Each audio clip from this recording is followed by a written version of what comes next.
Last episode में ली yuan अपने master तक पहुंच गया था। मास्टर ने उसे कहा था अगर उन्हें कोई भी प्रॉब्लम हो इस जगह पर बीस्ट उनके ऊपर हमला करने लगे तो उन्हें तुरंत ही इस जगह से निकल जाना है। इसी के साथ ही वो अपनी बीस्ट फॉर्म को बाहर बुला लेते हैं। उनके सामने काफी सारे वुल्फ्स होते हैं जिनसे वो फाइट करने वाले थे। ली युआन भी अपने साथ कहने लगता है सू से तुम्हें भी मेरे साथ फाइट करने के लिए आना होगा, क्योंकि ये काफी सारे इनका सामना करना मास्टर के लिए भी थोड़ी बहुत मुश्किल क्रिएट कर सकता है, क्योंकि ये शायद से सभी जितने भी हैं ये जनरल रैंक के बीस्ट हैं।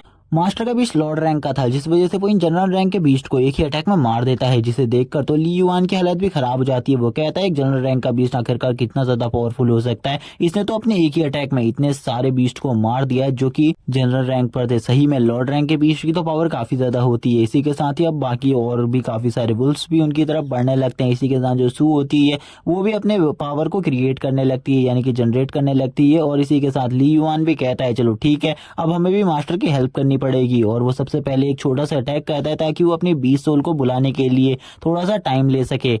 इसी के साथ ही अब हमें सू और ली युआन दोनों की ही 20 सोल को दिखाया जाता है, जो कि अब इन बीस्ट के ऊपर टूट पड़ते हैं और लगातार इनके ऊपर हमला करना स्टार्ट कर देते हैं। लेकिन जो ली युआन की 20 सोल होती है वो काफी सारे मॉन्स्टर्स को अकेले संभाल पा रही थी। और इसी के साथ जो ये फाइट सीक्वेंस होता है इसी के बीच में एक बहुत ज्यादा पावरफुल सोल आ जाती है इस जगह पर, जो कि काफी ज्यादा पावरफुल डीमन बीस्ट होता है। और ये ली युआन की 20 सोल की तरफ आगे बढ़ रहा था। सू की 20 सोल इसे रोकने की कोशिश करती है लेकिन वो बिल्कुल भी इसे नहीं रोक पाती। तभी जैसे ही ली युआन की इसके ऊपर नजर पड़ती है, ली युआन भी कहता है तुम इसे मत रोको, इसे मेरे पास आने दो, मैं इसे एक ही अटैक में खत्म कर दूंगा। और वो तुरंत ही अपने फायर क्लॉ से इसके ऊपर अटैक कर देता है। फायर क्लॉ का अटैक इतना ज्यादा पावरफुल होता है कि वो काफी ज्यादा दूर पर जाकर गिरता है। तभी जो ली युआन होता है उसकी पावर्स को देखकर सू कहने लगती है सही में जो इसकी पावर है और स्ट्रेंथ है ये काफी ज्यादा अमेजिंग है, इसने अपनी स्ट्रेंथ को काफी ज्यादा जल्दी ग्रो कर लिया है। हेडक्वार्टर का सीन दिखाया जाता है। हेडक्वार्टर में जितने भी लोग बैठे हुए होते हैं वो कहते हैं हमने उन्हें सही चीजों के बारे में बिल्कुल भी नहीं बताया है, क्योंकि एक गड़बड़ हो चुकी है। उस जगह पर शायद से एक किंग लेवल का मॉन्स्टर भी है जो कि आसपास में ही है, उसकी लोकेशन हम फाइंड कर सकते हैं।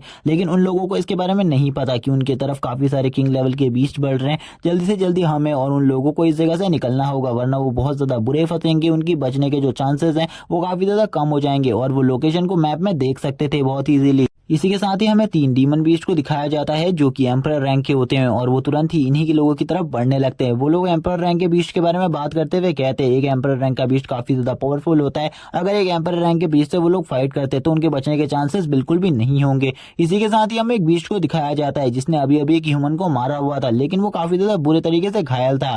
इसी के साथ अब हमें नाइन टेल फॉक्स को दिखाते हैं, जो कि नाइन टेल फॉक्स होती है। उसने काफी सारे डीमन बीस्ट को मार दिया था, लेकिन ली युआन जो था वो अलग ही चल रहा था सब लोगों से। वो काफी सारे डीमन बीस्ट को मारने की वजह से काफी ज्यादा थक गया था, लेकिन अभी भी जो बीस्ट की वेव थी वो उनको मारने के लिए आगे बढ़ ही रही थी। वो बिल्कुल भी नहीं रुक रहे थे। डीमन बीस्ट काफी ज्यादा संख्या में इस जगह पर थे, इसीलिए इन लोगों के ऊपर डीमन बीस्ट काफी ज्यादा भारी पड़ रहे थे। लेकिन तभी जो सू का पेट होता है वो तुरंत ही एक बहुत ज्यादा पावरफुल टेलीपोर्टेशन चैनल का यूज करता है और तुरंत ही ली युआन के पास टेलीपोर्ट हो जाता है। और ली युआन के पास जाते ही वो एक बीस्ट को पूरे तरीके से जख्मी कर देते हैं, जो कि वही किंग लेवल का बीस्ट था, जो कि बहुत ज्यादा बुरे तरीके से घायल हो गया था, जिसका लेवल जनरल रैंक के खाली 8 स्टार पर रह गया था। तभी हमें दिखाते हैं सिस्टम को। जो सिस्टम होता है वो बताता है इसे तुम जल्दी मार दो, क्योंकि इसका जो लेवल है और इसकी पावर है वो किंग रेलम से कम है। अगर इसकी पावर और ज्यादा बढ़ गई तो ये हम सभी को खत्म कर देगा, यानी कि अगर ये रिकवर हो गया तो इसीलिए तुम्हें इसे जल्द से जल्दी मारना होगा। तभी जो वो किंग लेवल का बीस्ट होता है उसका जो आकार था वो भी काफी ज्यादा छोटा हो गया था, क्योंकि अब उसकी जो बॉडी की एनर्जी थी वो काफी ज्यादा ड्रेन हो चुकी थी और अब वो कुछ भी नहीं कर सकता था फाइट के लिए। लेकिन जो ली युआन होता है उसे काफी ज्यादा गुस्सा आ रहा होता है इसको, क्योंकि ली युआन के बीस्ट के ऊपर इस बीस्ट ने काफी ज्यादा बुरे तरीके से हमला किया था, जिस बीस्ट के हमले की वजह से वो काफी ज्यादा बुरे तरीके से घायल हो गया था। तभी हमें वो सीन दिखाते हैं जब इस बीस्ट ने उसके ऊपर हमला किया था अपने एक हाथ कटने के बाद। लेकिन उस टाइम पर ली युआन को ज्यादा चोट नहीं लगी थी और इस बीस्ट को काफी ज्यादा बुरे तरीके से चोट लग गई थी। उसी टाइम पर इस बीस्ट ने अपनी पावर का यूज करते हुए उसके स्केल्स को काफी ज्यादा बुरे तरीके से डैमेज कर दिया था, जिसमें ही इस बीस्ट के हाथ में भी चोट लग गई और इसका हाथ जो था वो बहुत ज्यादा बुरे तरीके से जख्मी हो गया। ली युआन को काफी ज्यादा गुस्सा आता है और वो अपने बीस्ट से कहता है इसे तुरंत ही खत्म कर दो, और वो तुरंत ही अपनी एटॉमिक एनर्जी को जनरेट करने लगता है और वो थोड़ी देर में ही काफी ज्यादा एटॉमिक एनर्जी को क्रिएट कर कर उसके मुंह को ओपन करता है, जिसके बाद अपनी सारी एटॉमिक एनर्जी को उसके मुंह के अंदर डालने के लिए तैयार हो जाता है। और हमें थोड़ी देर बाद का सीन दिखाते हैं जब उसने इसकी सारी एटॉमिक एनर्जी को उसकी बॉडी के अंदर उतार दिया था। ये एटॉमिक एनर्जी इतनी ज्यादा थी कि वो बीस्ट एक ही बार में ब्लास्ट कर जाए,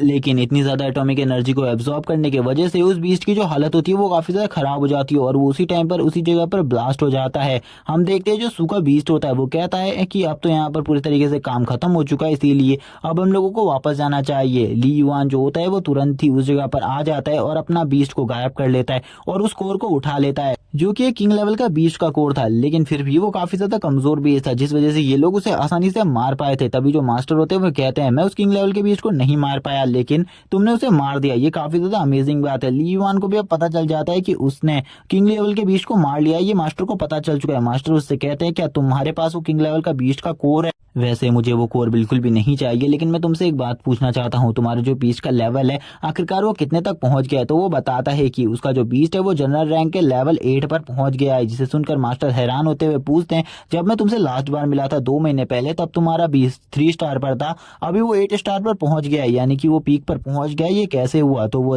ली युआन कहने लगता है उनसे मैं आपको एक खास बात बताना चाहता हूँ जिसके बारे में खाली मुझे पता है, इसके बारे में और किसी को भी नहीं पता है, और मैं चाहता हूँ कि इसके बारे में और आप किसी और से भी बात ना करें।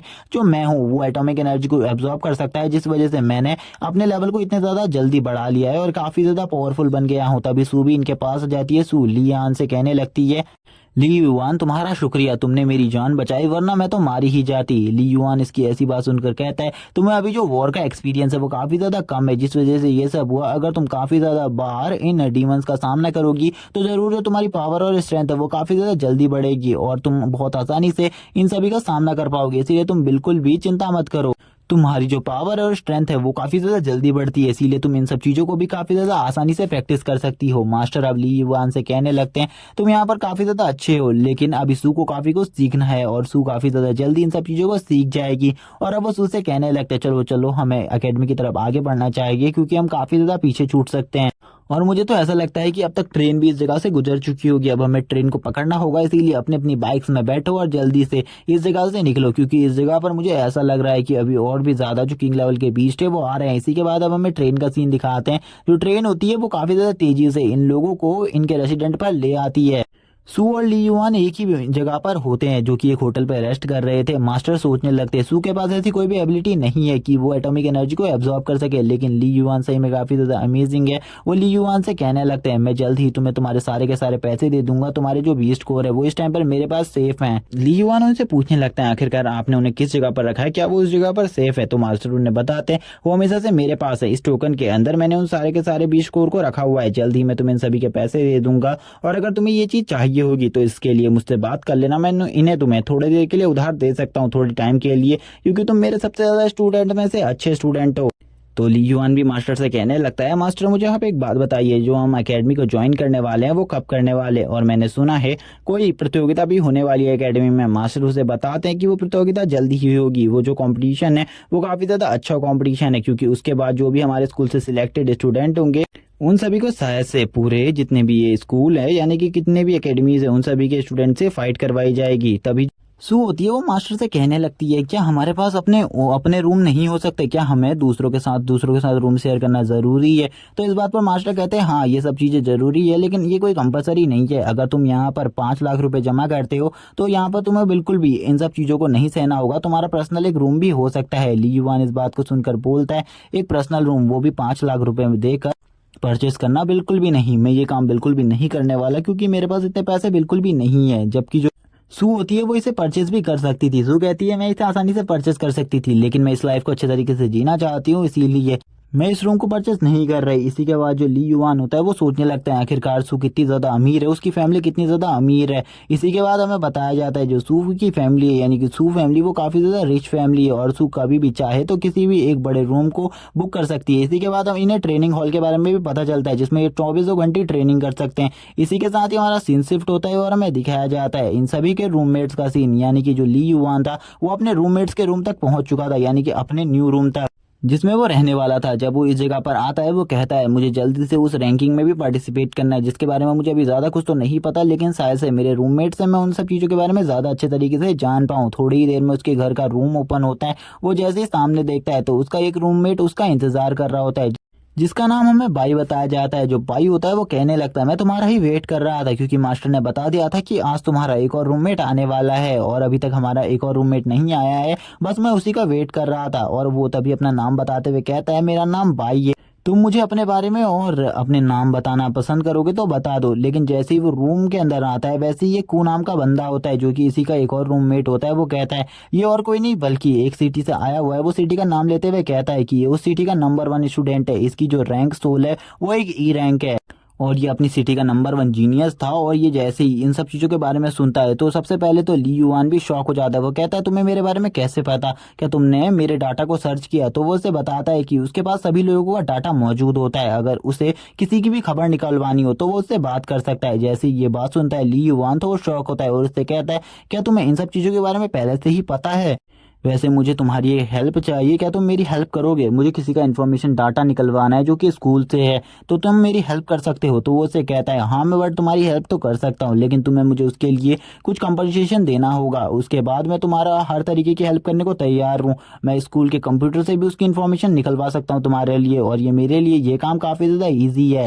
तभी जो भाई होता है वो उससे कहने लगता है तुम्हें इधर आना चाहिए, मैं तुम्हें सारी बातें अच्छे तरीके से एक्सप्लेन कर देता हूँ। ये जो बंदा है ये सारी इन्फॉर्मेशन निकालने में काफ़ी ज़्यादा एक्सपर्ट है। मुझे नहीं पता ये किस तरीके से इन्फॉर्मेशन निकालता है, लेकिन इसकी सारी की सारी इन्फॉर्मेशन पूरी की पूरी सही होती है। अगर तुम्हें इससे इन्फॉर्मेशन निकलवानी है तो निकलवा लो। तभी जो ली युआन होता है वो भी इसकी इतनी ज़्यादा तारीफ सुनने के बाद अब इस बंदे से इन्फॉर्मेशन निकलवाने के लिए तैयार हो जाता है और उससे कहता है मुझे जो रैंकिंग लिस्ट होने वाली है उसकी पूरी की पूरी इन्फॉर्मेशन चाहिए। उसमें टॉप 1 से लेकर टॉप 9 तक कौन से स्टूडेंट हैं उन सभी के नेम चाहिए। लेकिन तभी जो कू होता है वो उससे कहता है लेकिन अभी तो रैंकिंग लिस्ट स्टार्ट नहीं हुई है, अगर तुम्हें फिर भी उनके नाम चाहिए तो मैं तुम्हें दे सकता हूँ, तुम्हें कुछ टाइम के लिए रुकना होगा, मैं तुम्हें ये थोड़ी ही देर में निकाल कर दे दूंगा। तुम मेरे रूममेट हो इसीलिए मैं तुमसे ज़्यादा पैसे चार्ज नहीं करूंगा, मैं तुम्हें 20% का ऑफ दूंगा और इसी के साथ तुम्हें बस मुझे 4,000 रुपये देने होंगे और इसकी कोई भी ज़्यादा ज़रूरत नहीं है। ली युआन सोचता है अगर वो बंदा उसे इन्फॉर्मेशन निकाल कर दे देगा तो 4,000 रुपये कोई भी बड़ी बात नहीं है उसके चुकाने के लिए, वो बहुत ज़्यादा ईजिली ये 4,000 रुपये उसे दे देगा। बट क्या उसकी इन्फॉर्मेशन सही होगी? लेकिन वो इन सब चीज़ों के बारे में अब ज़्यादा नहीं सोचता और उससे कह देता है जल्दी से मेरे को वो इन्फॉर्मेशन निकाल कर दे। तो थोड़ी ही देर बाद वो पूरी की पूरी इन्फॉर्मेशन लिस्ट उसके सामने होती है, जिसे देखकर वो शॉक हो जाता है और वो कहता है मैंने बिल्कुल भी नहीं सोचा था वो बंदा मेरे लिए इतनी ज़्यादा इंपॉर्टेंट लिस्ट को इतने ज़्यादा इजीली निकाल लेगा। अब वो सारे स्टूडेंट के नाम पढ़ने लगता है जो कि उस लिस्ट में सबसे ज़्यादा पावरफुल होते हैं। वो कहता है सही में ये लोग तो काफ़ी ज़्यादा पावरफुल मॉन्स्टर्स है, मैं इनका सामना बिल्कुल भी नहीं कर सकता क्योंकि ये सभी लोगों के पास जो बीस्ट पावर है वो एसएस रैंक या फिर एसएसएस रैंक है। मैं इनका सामना करने के लिए काफ़ी ज़्यादा कमज़ोर हूँ, मुझे अपनी पावर को और ज़्यादा बढ़ाना होगा और जल्दी से जल्दी और से और ज़्यादा पावरफुल होना होगा। इसीलिए मुझे अभी जल्दी सोना चाहिए क्योंकि कल को मुझे शायद से ट्रेनिंग रूम में जाना होगा। इसी के बाद तभी जब वो यही सब काम कर रहा होता है तभी उनका जो लास्ट टीममेट होता है वो भी इस जगह पर आ जाता है जिसका नाम सॉन्ग होता है। वो देखने में काफ़ी ज़्यादा पावरफुल लग रहा होता है, स्ट्रांग लग रहा होता है और ये वही बंदा है जिसके बारे में मैंने पिछले एपिसोड में बात करी थी। सॉन्ग कर देखकर ये कहने लगते हैं ये तो कितना ज़्यादा क्रूर लग रहा है। तभी यहाँ पर ये जब आ जाता है इसके बारे में जो वो मोटा इंसान होता है वो बताने लगता है ये तो अपनी सिटी का नंबर 1 जीनियस है और इसकी तो हम कुछ कह ही नहीं सकते क्योंकि इसके पास जो स्पिरिट सोल है वो एक एसएसएस रैंक है और ये ऐसी स्पिरिट सोल मिलना बहुत ज़्यादा मुश्किल की बात है और आज से पहले इस सीरीज में कोई एसएसएस रैंक की स्पिरिट सोल वाला बंदा दिखाया भी नहीं गया है। इसीलिए सभी लोग इस बंदे को देखकर हैरान थे। ली युआन भी कहने लगता है ये बंदा भी सही में काफ़ी ज़्यादा अमेजिंग है, लेकिन जो इसकी स्पिरिट सोल है वो काफ़ी ज़्यादा स्ट्रांग लगती है क्योंकि एसएसएस रैंक काफ़ी ज़्यादा पावरफुल होते हैं। तभी हमें वापस से दिखाया जाता है जो भाई होता है वो भी उसकी तारीफ कर रहा होता है, लेकिन जो दूसरी तरफ हु होता है वो उससे कहने लगता है अगर तुम्हें स्कूल के बारे में कोई भी इन्फॉर्मेशन चाहिए तो तुम मुझसे इन्फॉर्मेशन मांगना, अगर तुम्हें कोई इन्फॉर्मेशन देनी हो तो भी वो मुझे दे सकते हो, मैं तुम्हें उसका ठीक प्राइस लगाऊंगा, लेकिन जो इन्फॉर्मेशन तुम्हें लेनी होगी उसके मैं 4,000 रुपये लूंगा 20% टैक्स काट कर, आई मीन 20% का ऑफ दूंगा। इसी के बाद जो ली युआन और बाकी सभी होते हैं वो खाना खाने के बारे में बात करते हैं और ये लोग अब होटल जाने के लिए निकल जाते हैं। जब ये होटल जा रहे होते हैं तो रास्ते में अपनी पुराने टाइम की बातें कर रहे होते हैं और काफ़ी सारी बातें करते हुए जो भाई होता है वो कहने लगता है मैंने बिल्कुल भी नहीं सोचा था ये सभी चीज़ें मेरे लिए एक सपने की तरह हैं कि मैं इस स्कूल में आ पाऊंगा। मैंने बचपन में ये सपना देखा था कि मैं इस जगह पर हूँ और मैं आखिरकार आज इस जगह पर पहुंच गया। लेकिन जो कू होता है वो उससे कहने लगता है कहीं तुम्हें ऐसा तो नहीं लग रहा है कि ये भी अभी सपना चल रहा है? ये सपना नहीं है, तुम अभी भी इस जगह पर हो। मुझे लगता है जब तुम टॉप 10 रैंकिंग में आ जाओगे तभी भी तुम यही सोच रहे होगे। इसी के बाद हमें 2 ब्यूटीफुल हसीनाओं को दिखाया जाता है जिनको देखकर बाई की तो आंखें ही बंद नहीं होती, वो इन्हीं को देखने लगता है। तभी कू बताने लगता है जो इनमें से एक लड़की है इसका नाम यू है और ये काफी ज्यादा स्ट्रॉन्ग फैमिली से बिलोंग करती है और इसका जो रैंक है 20 रैंक वो एसएस रैंक है और ये काफी ज्यादा पावरफुल आइस एनर्जी को जनरेट कर सकती है। जो दूसरी है उसका नाम सू है और ये एक एस रैंक की पावरफुल लड़की है, इसीलिए इन दोनों का सामना करना बहुत ज्यादा मुश्किल बात है और इन दोनों को तुम्हारे जाल में फंसने के बिल्कुल भी चांसेस नहीं है। क्योंकि ये दोनों ही लड़कियां काफी ज्यादा रिच फैमिली से बिलोंग करती है और हम जैसों को तो ये मुंह भी नहीं लगाएंगी। इसीलिए इन लड़कियों से दूर ही रहना हमारे लिए अच्छा रहेगा। तभी जो सू होती है वो तुरंत ही ली युआन को हाई करती है और ली युआन से कहने लगती है मैं तुमसे कितने ज्यादा दिनों से नहीं मिली हूँ। लेकिन उसकी ऐसी बात सुनकर ली युआन कहने लग कल पूरी शाम भर तुम मेरे साथ थी, उसके बाद भी तुम ये कैसे कह सकती हो कि तुम मेरे साथ नहीं थी और हम काफी लंबे टाइम से नहीं मिले। तो वो उसकी बात पर उसे चुप रहने को कहती है और उसे कहती है तुम इससे मिलो, ये मेरी रूममेट है और ये इसका नाम यू है। और वो उन दोनों का इंट्रोडक्शन कराती है और वो तुरंत ही कहने लगती है ये लड़का जो है ये मेरी सिटी का सबसे बड़ा जीनियस है। और इन लोगों के बीच में बातें चलने लगती है जिसको देखकर अब बाकी सभी लोग आपस में सोचने लगते हैं। तभी जो भाई होता है वो कहता है तुम्हें इसके बारे में बिल्कुल भी नहीं पता ना कि वो उसे किस तरीके से जानता है, तो तुम ये कैसे कह सकती हो, तुम्हारे पास सारी की सारी इन्फॉर्मेशन रहती है, तुम्हें तो इस बारे में पता ही नहीं है कि जो ली युआन है वो उसे किस तरीके से जानता है। तभी जो कू होता है वो उनसे कहने लगता है आप हम लोगों के साथ डिनर पर चल सकती है। लेकिन जो सू होती है वो मना करती है और बोलती है जब मैं अगली बार अपने और भी सारे रूममेट्स के साथ आऊंगी तब मैं तुम्हारे साथ शायद से डिनर करूंगी, वरना अभी मेरा कोई भी मूड नहीं है। ली युआन भी उसे जाने को कहता है और उसे कहता है बाय, अब अगली बार हम जरूर मिलेंगे। और इसी के साथ ही अब ली युआन भी अपने दोस्तों से कहता है तो चलो हमें भी डिनर के लिए चलना चाहिए। लेकिन जो कू होता है वो उससे पूछ आखिरकार तुम सू को किस तरीके से जानते हो, क्या तुम मुझे इसके बारे में बता सकते हो। वो काफी ज्यादा हैरान होता है। लेकिन तभी जो ली युआन होता है वो उसकी ही लाइन उसके ऊपर चेपते हुए कहता है तुम्हें अगर ये इन्फॉर्मेशन चाहिए तो मैं तुम्हें 20% का ऑफ देने को तैयार हूँ, बस तुम्हें थोड़े बहुत पैसे देने पड़ेंगे। मुझे ये सुनने के बाद तो उसकी हालत ही खराब हो जाती है। वो कहता है इसने तो मेरी ही लाइन मेरे ऊपर ही चेप दी और बाकी सभी उसके ऊपर हंसने लगते हैं। नेक्स्ट डे का सीन दिखाया जाता है। जो ली युआन होता है वो ट्रेनिंग रूम में आया था और ट्रेनिंग रूम में वो काफी सारे जो स्पिरिट स्टोन होते हैं उन्हें एब्जॉर्ब कर रहा होता है, जिनसे वो एनर्जी को एब्जॉर्ब कर अपनी पावर को बढ़ा रहा था। इसी के साथ ही हमें उसके सिस्टम को दिखाया जाता है जो कि उसी जगह पर होता है और उसकी गार्डनिंग कर रहा होता है और उससे कहता है तुमने यहाँ पर एक और स्पिरिट स्टोन को एब्जॉर्ब कर लिया है, अब जो तुम्हारी एनर्जी है वो काफी ज्यादा बढ़ चुकी है और तुम्हारा लेवल भी काफी ज्यादा जल्दी बढ़ जाएगा, इसीलिए तुम्हें चिंता करने की कोई भी जरूरत नहीं है। वो उससे कहता है मुझे काफी ज्यादा लंबा टाइम हो गया है लेकिन अभी भी मैं ब्रेक थ्रू नहीं कर पाया हूँ, शायद से मुझे और भी काफी सारे स्पिरिट स्टोन को एब्जॉर्ब करना पड़ेगा। लेकिन तभी थोड़ी ही देर बाद हमें पता चलता है जो उसका सिस्टम होता है उसे जानकारी देता है उसका लेवल अपग्रेड हो चुका है और वो तुरंत ही किंग लेवल पर पहुंच जाता है और प्रमोट हो जाता है किंग लेवल के लेवल 1 स्टार पर, जिसे सुनने के बाद वो काफी ज्यादा खुश होता है। लेकिन उसका सिस्टम उसे आगे बताते हुए कहता है अब उसके बाद बहुत ही कम स्पिरिट स्टोन बचे हैं, अब उसके पास कुछ पिल्स बची हैं और थोड़ी बहुत ही और सामान बचा है, अगर वो उनका यूज करना चाहता है तो वो उनका यूज कर सकता है, वरना अभी उसके पास और भी कोई सामान नहीं है जिनका वो यूज कर सके। लेकिन जो ली युआन होता है वो उससे कहता है क्या मेरे पास सही में और कोई सामान नहीं बचा है, मेरे पास खाली पिल्स बची हैं। उसका सिस्टम उसकी बेइज्जती करते हुए ये भी बोलता है तुम्हारी जो स्पीड है वो काफी ज्यादा स्लो हो गई है, तुम्हें अपनी स्पीड को और ज्यादा फास्ट करना होगा, तुम इतने ज्यादा धीरे धीरे ये काम क्यों कर रहे हो, तुम्हें और ज्यादा तेजी से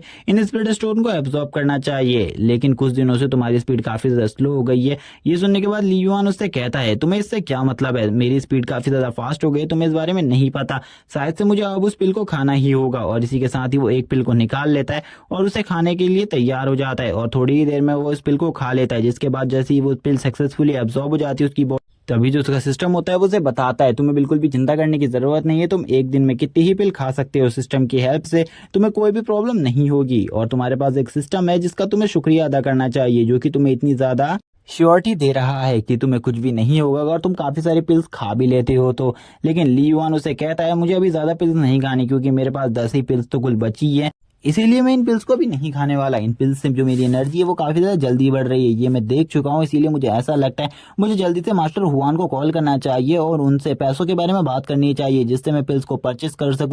इसी के साथ ही ली युआन इस एनर्जी के बारे में पूछता है जो कि इस जगह का एनर्जी फ्लो है क्योंकि ये एक ट्रेनिंग रूम है। तभी उसका जो सिस्टम होता है उसे बताता है इस जगह का जो एनर्जी का फ्लो है वो काफी ज्यादा बढ़िया है, इस जगह काफी ज्यादा प्योर एनर्जी है, जिसके बारे में ली युआन सुनकर कहता है ऐसा जो ट्रेनिंग रूम होता था वो हमारे वहां पर लगभग 5,000 युआन में आता था, इतना सस्ता बिल्कुल भी नहीं होता था। इसी के बाद अब वो अपने रूम में आता है तो वो देखता है उसका जो दोस्त कू है वो अभी भी काफी सारी इन्फॉर्मेशन को कलेक्ट कर रहा है और अब नेक्स्ट डे हो चुका था। नेक्स्ट डे जो ली युआन होता है वो उससे पूछता है क्या तुम मुझे बाकी दोनों के बारे में बता सकते हो, तो वो उन्हें कहता है वो तो सुबह ही ट्रेनिंग के लिए चले गए थे। अब ली युआन को समझ में आ जाता है वही एक ऐसा बंदा नहीं है जो कि इतनी ज्यादा कड़ी ट्रेनिंग कर रहा है टॉप 1 पर आने के लिए, बल्कि और भी काफी सारे जने हैं जो कि उसी की तरह ट्रेनिंग कर रहे हैं टॉप 10 तक पहुंचने के लिए। लेकिन अब उसे तुरंत ही कॉल आता है मास्टर का, मास्टर हुआन उसे नीचे बुला रहे होते हैं और उससे कहते हैं मेरे पास तुम्हारे सारे के सारे पैसे हैं जो कि तुम्हें लेने के लिए नीचे आना होगा। इसी के बाद वो नीचे जाता है तो मास्टर हुआन होते हैं वो उससे कहते हैं मैंने तुम्हारे जो $1.1 मिलियन थे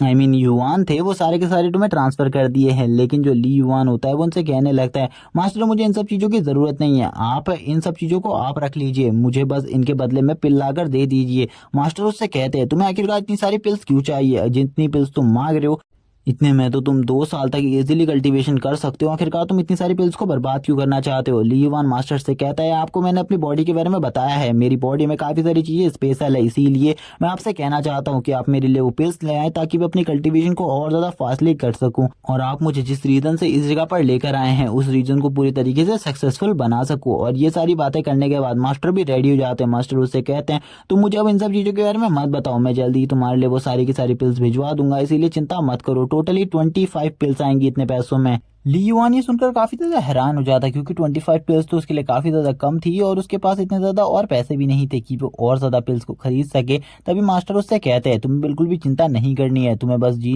लगाकर प्रैक्टिस करनी है क्योंकि जल्द ही ये कॉम्पिटिशन होने वाला है। अगर तुम इसमें टॉप 1 रैंकिंग पर आ जाते हो तो तुम्हें काफी सारे रिवॉर्ड दिए जाएंगे, तुम्हें टॉप 10 में आना होगा कुछ भी कर। लेकिन ली युआन अपने मन में सोच रहा होता है उसे टॉप 10 में नहीं आना बल्कि टॉप 1 में आना है कुछ भी कर। अब इसी के बाद ही हमारा सीन शिफ्ट होता है और हमें वापस से ट्रेनिंग रूम का सीन दिखाया जाता है। जो ली युआन होता है वो ट्रेनिंग रूम में काफी सारे स्पीड स्टोन को एब्जॉर्ब कर रहा होता है। वो इन्हें एब्जॉर्ब करते हुए अब सोचता है कि इस बार तो उसने 9 मिनट्स में ही एक स्पीड स्टोन को एब्जॉर्ब कर लिया, ये तो उसके लिए काफी ज्यादा अच्छी अचीवमेंट है जो कि उसका सिस्टम उसे बता रहा होता है और उसे ये भी बताता है इस स्पीड स्टोन को एब्जॉर्ब करने की वजह से उसे 1000 पॉइंट्स मिले हैं। ली युआन अपने सिस्टम से पूछता है क्या ये जो उसकी स्पीड है वो उसी की वजह से बढ़ी है जो कि उसने वो उस पिल को खाया था। तो उसका सिस्टम उसे बताता है, इसके बारे में तुम्हें शायद से मास्टर हुआन से पता करना चाहिए, इसके बारे में उसे भी कोई चीज़ नहीं पता है। अब वो दूसरे स्पीड स्टोन को निकाल लेता है जिसको अब वो एब्जॉर्ब करने वाला था और वो तुरंत ही उसकी एनर्जी को भी अपनी बॉडी में एब्जॉर्ब करने लगता है। तभी हमने दिखाया जाता है उसके पास अभी काफ़ी ज़्यादा स्टोरेज पड़ा हुआ है जिनमें काफ़ी सारे स्पिरिट स्टोन है और जितने ही टाइम में वो इन सभी को एब्जॉर्ब कर लेता है उसके बाद हमें दिखाया जाता है जो उसका करंट लेवल होता है वो 2 स्टार किंग लेवल पर पहुंच गया था जो कि काफ़ी ज़्यादा अमेजिंग था उसके लिए क्योंकि इतने ज़्यादा लेवल पर पहुंचना कोई आम बात नहीं थी। इसी के बाद वो अपने हॉस्टल रूम में आ जाता है खाना लेकर। तभी जितने भी उसके स्टूडेंट दोस्त होते हैं वो आज बिल्कुल भी कहीं नहीं गए हुए थे, जिसके बाद वो उनसे क्वेश्चन करते हैं आखिरकार आज तुम लोग गए क्यों नहीं हो, क्योंकि रोज तो तुम ट्रेनिंग के लिए चले जाते थे सुबह सुबह ही और इस जगह पर खाली कू ही रहता था। लेकिन वो उसकी ऐसी बात सुनकर उससे कहने लगता है, क्या तुम बेवकूफ़ हो, तुम्हें आज बिल्कुल भी नहीं पता आज असेंबली होने वाली है, आज हम सभी लोग अपने नए दोस्तों से मिलने वाले हैं और आज तो वो जो भाषण है वो भी होने वाला है। इसके बाद जो हमारा कॉम्पिटिशन है यानी कि वो रैंकिंग कॉम्पिटिशन वो भी स्टार्ट हो जाएगा, क्या तुम्हें इसके बारे में बिल्कुल भी नहीं पता था। तो ली युआन बताता है कि उसे इन सब चीज़ों के बारे में बिल्कुल भी नहीं पता था वरना वो जरूर ही इन सब चीज़ों के बारे में सोचता। तभी जो कू होता है वो कहता है कि हम तीनों में से हम सभी में से कोई ना कोई तो टॉप 10 रैंकिंग में आ ही जाएगा। सबसे पहले वो इन सभी में बाई की बात करता है। बाई बोलने लगता है, इसमें मेरा तो पता नहीं लेकिन ब्रदर जो सॉन्ग है उनका इसमें पक्का है, वो इसमें जरूर आ जाएंगे क्योंकि उनके पास एक एसएस रैंक की स्पिरिट है जो कि काफी ज्यादा अमेजिंग है। तभी वो बताता है उसकी जो स्पिरिट है वो हेल्पिंग टाइप स्पिरिट है, इसीलिए उसे भी इन सब चीजों के बारे में बिल्कुल नहीं पता है। दूसरी तरफ जो ली युआन होता है वो सोच रहा होता है अब उसे जरूर इन सभी को चौंकाते हुए फर्स्ट पोजीशन को हासिल करना होगा। इसी के बाद अब हमें स्कूल का सीन दिखाते हैं। जो इनका स्कूल होता है वो काफी ज्यादा बड़ा होता है और इनको कॉन्फ्रेंस हॉल में बुलाया हुआ था जिस जगह पर आज इनको स्कूल के जो प्रेसिडेंट है मेन प्रेसिडेंट वही इनको लेक्चर देने वाले थे, अपने स्कूल के बारे में कुछ बताने वाले थे। इस जगह पर वांग नाम के एक बंदे के बारे में बातचीत चल रही थी जो कि इन सभी रैंकिंग्स में टॉप पर है और इस बंदे के बारे में मैं बता दूंगा इस ये जो रैंकिंग हो रही है इसमें टॉप रैंकिंग पर बैठा हुआ बंदा है और इसे किस लिए बैठाया गया है टॉप रैंकिंग पर इसका कोई भी सबूत नहीं है। तभी एक बंदा इस जगह पर सभी को शांत कराने लगता है। इसी के बाद एक बंदा जो ली युआन होता है उसके कंधे पर हाथ रखता है जो कि और कोई नहीं मास्टर हुआन होते हैं। मास्टर हुआन को इस जगह पर देखकर कि ली युआन कहने लगते हैं, आखिरकार आप इस जगह पर क्या कर रहे हैं मास्टर हुआन। तो मास्टर हुआन उसे बताते हैं, आज हमें भी इस जगह पर बुलाया गया है, सारे के सारे टीचर इस जगह पर आने वाले, इसीलिए तुम चिंता मत करो, तुम इस जगह पर बैठे रहो और अपने साइड से तुम दोस्तों के साथ इस जगह पर आए हुए हो। तो ली युआन भी कहता है, हाँ ये सभी मेरे दोस्त हैं, आप मिलिए इन सभी से। तभी वो इन सभी का इंट्रोडक्शन करवाता है मास्टर ली युआन से। मास्टर ली युआन को देखकर यहाँ पर जो कू होता है वो सारी बातें उनके बारे में बता देता है, इनकी पावर्स इन सभी चीजों के बारे में। तभी जो मास्टर हुआन होते हैं वो भी उससे कहने लगते हैं, तुम भी अपने फादर की ही तरह हो, जिसे सुनने के बाद वो कहने लगता है, जो ली युआन होता है वो कहता है कि आप दोनों एक दूसरे को पहले से ही जानते हो। तो मास्टर उसे बताते हैं, हाँ हम दोनों एक दूसरे को पहले से ही जानते हैं क्योंकि जो इसके फादर थे वो काफी ज्यादा अमेजिंग इंसान थे, तुम्हें भी इनके बारे में जल्द ही पता चल जाएगा, इसीलिए तुम चिंता मत करो और अपनी सीट में बैठो और अभी इन सब चीजों को एंजॉय करो। अब देखते हैं जितने भी कू के दोस्त होते हैं वो सभी उससे पूछने लगते हैं, आखिरकार तुम्हारे फादर थे कौन जिसके बारे में सभी लोग बातें कर रहे हैं। तो कू अपने फादर के बारे में छोटा मोटा इंट्रोडक्शन देता है। इसी के बाद मास्टर हुआन को दिखाते हैं। जो मास्टर हुआन होते हैं वो सभी स्टूडेंट से कहते हैं, प्लीज सभी लोग शांत हो जाइए क्योंकि प्रेसिडेंट इस जगह पर आने वाले।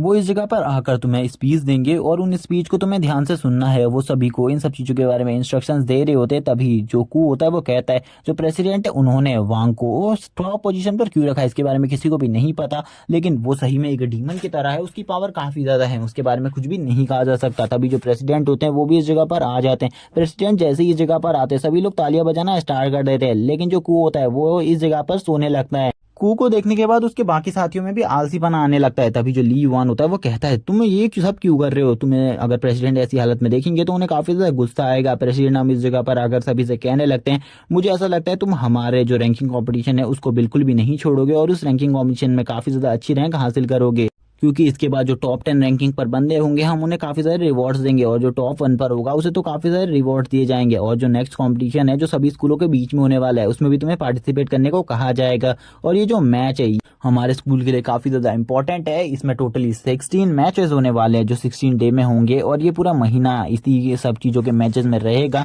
जो भी बंदा टॉप रैंकिंग को हासिल कर लेगा तो उसको जरूर से काफी सारे रिवॉर्ड्स दिए जाएंगे। इसी के बाद ली युआन सोचने लगते हैं आखिरकार जो ये मैच है इसके रूल्स क्या है, इसके बारे में तो अभी तक हमें कुछ बताया ही नहीं गया और कल से इसकी स्टार्टमेंट भी होने वाली है। हमें इन सब चीजों के बारे में पहले से ही बता देना चाहिए, लेकिन इन्होंने तो अभी किसी भी चीज के बारे में अच्छे तरीके से कोई भी इन्फॉर्मेशन नहीं दिया हमें। जो प्रेसिडेंट होते हैं वो सामने से काफी सारे बच्चों को काफी ज्यादा मोटिवेट कर रहे होते हैं, क्योंकि वो इन सभी से बस यही कह रहे होते हैं तुम्हें भी वांग की तरह आगे आना है। लेकिन वांग कौन होता है इसके बारे में ज्यादातर कुछ भी नहीं बताया जाता, लेकिन जो उसकी मार्शल सोल है यानी कि स्पिरिट सोल वो काफी ज्यादा स्ट्रॉन्ग है। वो उसकी स्पिरिट सोल के बारे में बताते हुए कहते हैं उसकी स्पिरिट सोल एक इंसेक्ट की है जो कि काफी ज्यादा पावरफुल इंसेक्ट है। और अब वो ये सब बातें बताने के बाद रुक जाते और इन सभी से कहते हैं अब तुम्हें इन सब चीजों के बारे में खुद आगे चलकर जानना होगा और मुझे लगता है तुम इस कंपटीशन में बहुत अच्छा परफॉर्म करोगे, जिस पर सभी बच्चे चिल्लाने लगते हैं। अब सभी जितने भी बच्चे होते हैं वो इस जगह से जाने लगते हैं। तभी हमें अब बताया जाता है जो इस जगह पर टॉप रैंकिंग पर है उन सभी स्टूडेंट के बारे में थोड़ा बहुत, जिनमें से 3rd नंबर पर होता है उसके पास एक एक्सेस रैंक की सोल है और वो टॉप रैंकिंग के चारों बंदों के बारे में पता कर लिया था। और वो उन सभी को देखकर कहता है ये सभी तो सब चीज उसी कू की रैंकिंग से मिलती जुलती है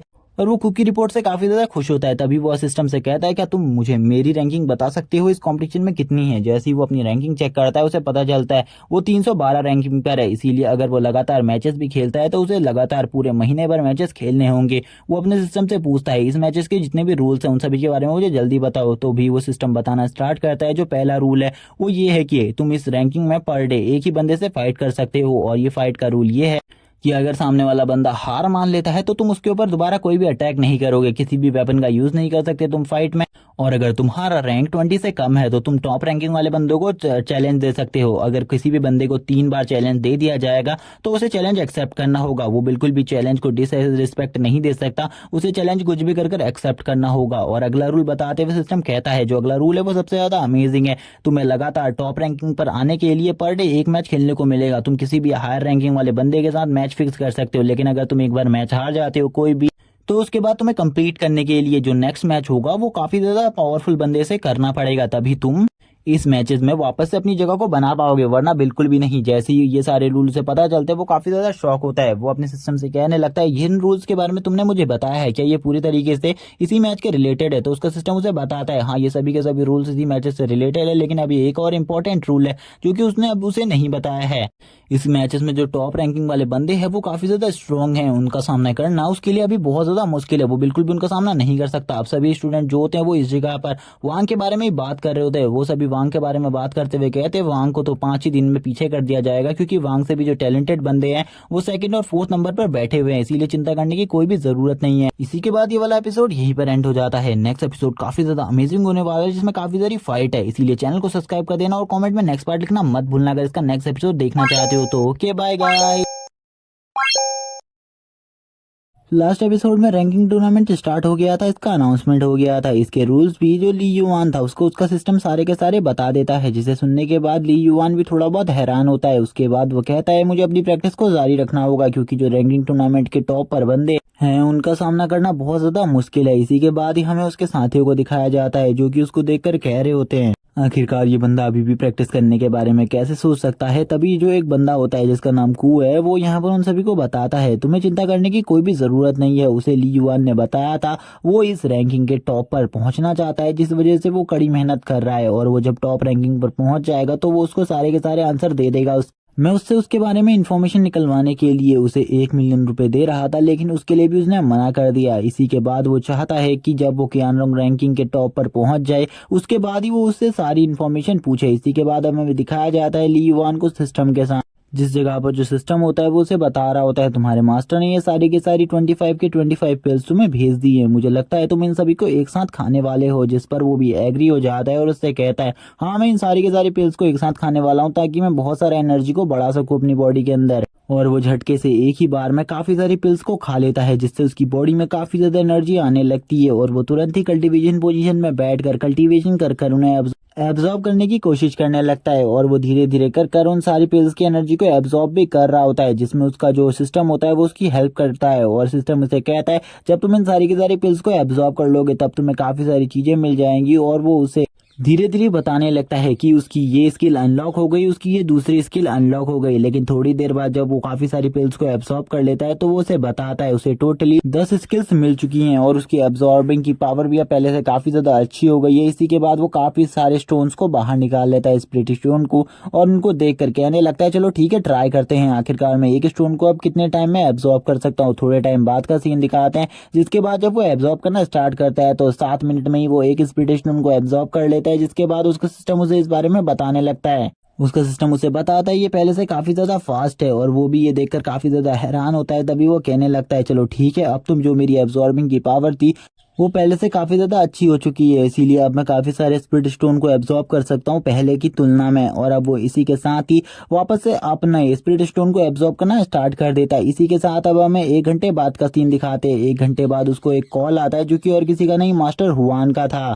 मास्टर हुआन उसे अरीना नंबर 11 में आने को कहते हैं। इस जगह पर जो फाइट है वो कंटिन्यू हो रही है, यानी कि एक रैंकिंग टूर्नामेंट का एक मैच हो रहा है, इसीलिए उसे इस जगह पर आना चाहिए और इसे देखना चाहिए। तभी वो पूछता है मास्टर ये किनका मैच हो रहा है। तभी उसके मास्टर बताते हैं जो टॉप रैंकिंग में है नंबर 1 और नंबर 3 पर है उन दोनों का ये मैच है, अगर तुम इसे देखना चाहते हो तो आ जाओ। इसी के बाद अब हमें अरीना नंबर 11 का सीन दिखाते हैं जिसमें वो आ चुका था इस मैच को देखने के लिए, क्योंकि ये जो मैच था ये वांग युन और गू के बीच में था जो कि टॉप रैंकिंग के बंदे थे। जैसे ही इस जगह पर ली युआन आता है वो नीचे से मास्टर को देखने लगता है। मास्टर उसे तुरंत ही अपने पास बुला लेते हैं और उसको अपने दोस्त से मिलवाते हैं। और तभी जो उसका दोस्त होता है वो कहने लगता है सही में तुम काफी ज्यादा काबिल इंसान हो, मैंने सुना है अभी तक तुमने किसी भी टीचर को ज्वाइन नहीं किया है, तो अगर तुम चाहो तो मुझे ज्वाइन कर सकते हो क्योंकि मैं तुम्हें काफी अच्छी चीजें सिखा सकता हूँ। और वो ली युआन को देख कर कहता है वैसे सही में तुम्हारा टैलेंट काबिल तारीफ होगा क्योंकि मैंने तुम्हारे बारे में काफी ज्यादा तारीफें सुनी है हुआन से, इसीलिए अगर तुम चाहो तो मेरे स्टूडेंट बन सकते हो। तभी जो मास्टर हुआन होते हैं उससे कहते हैं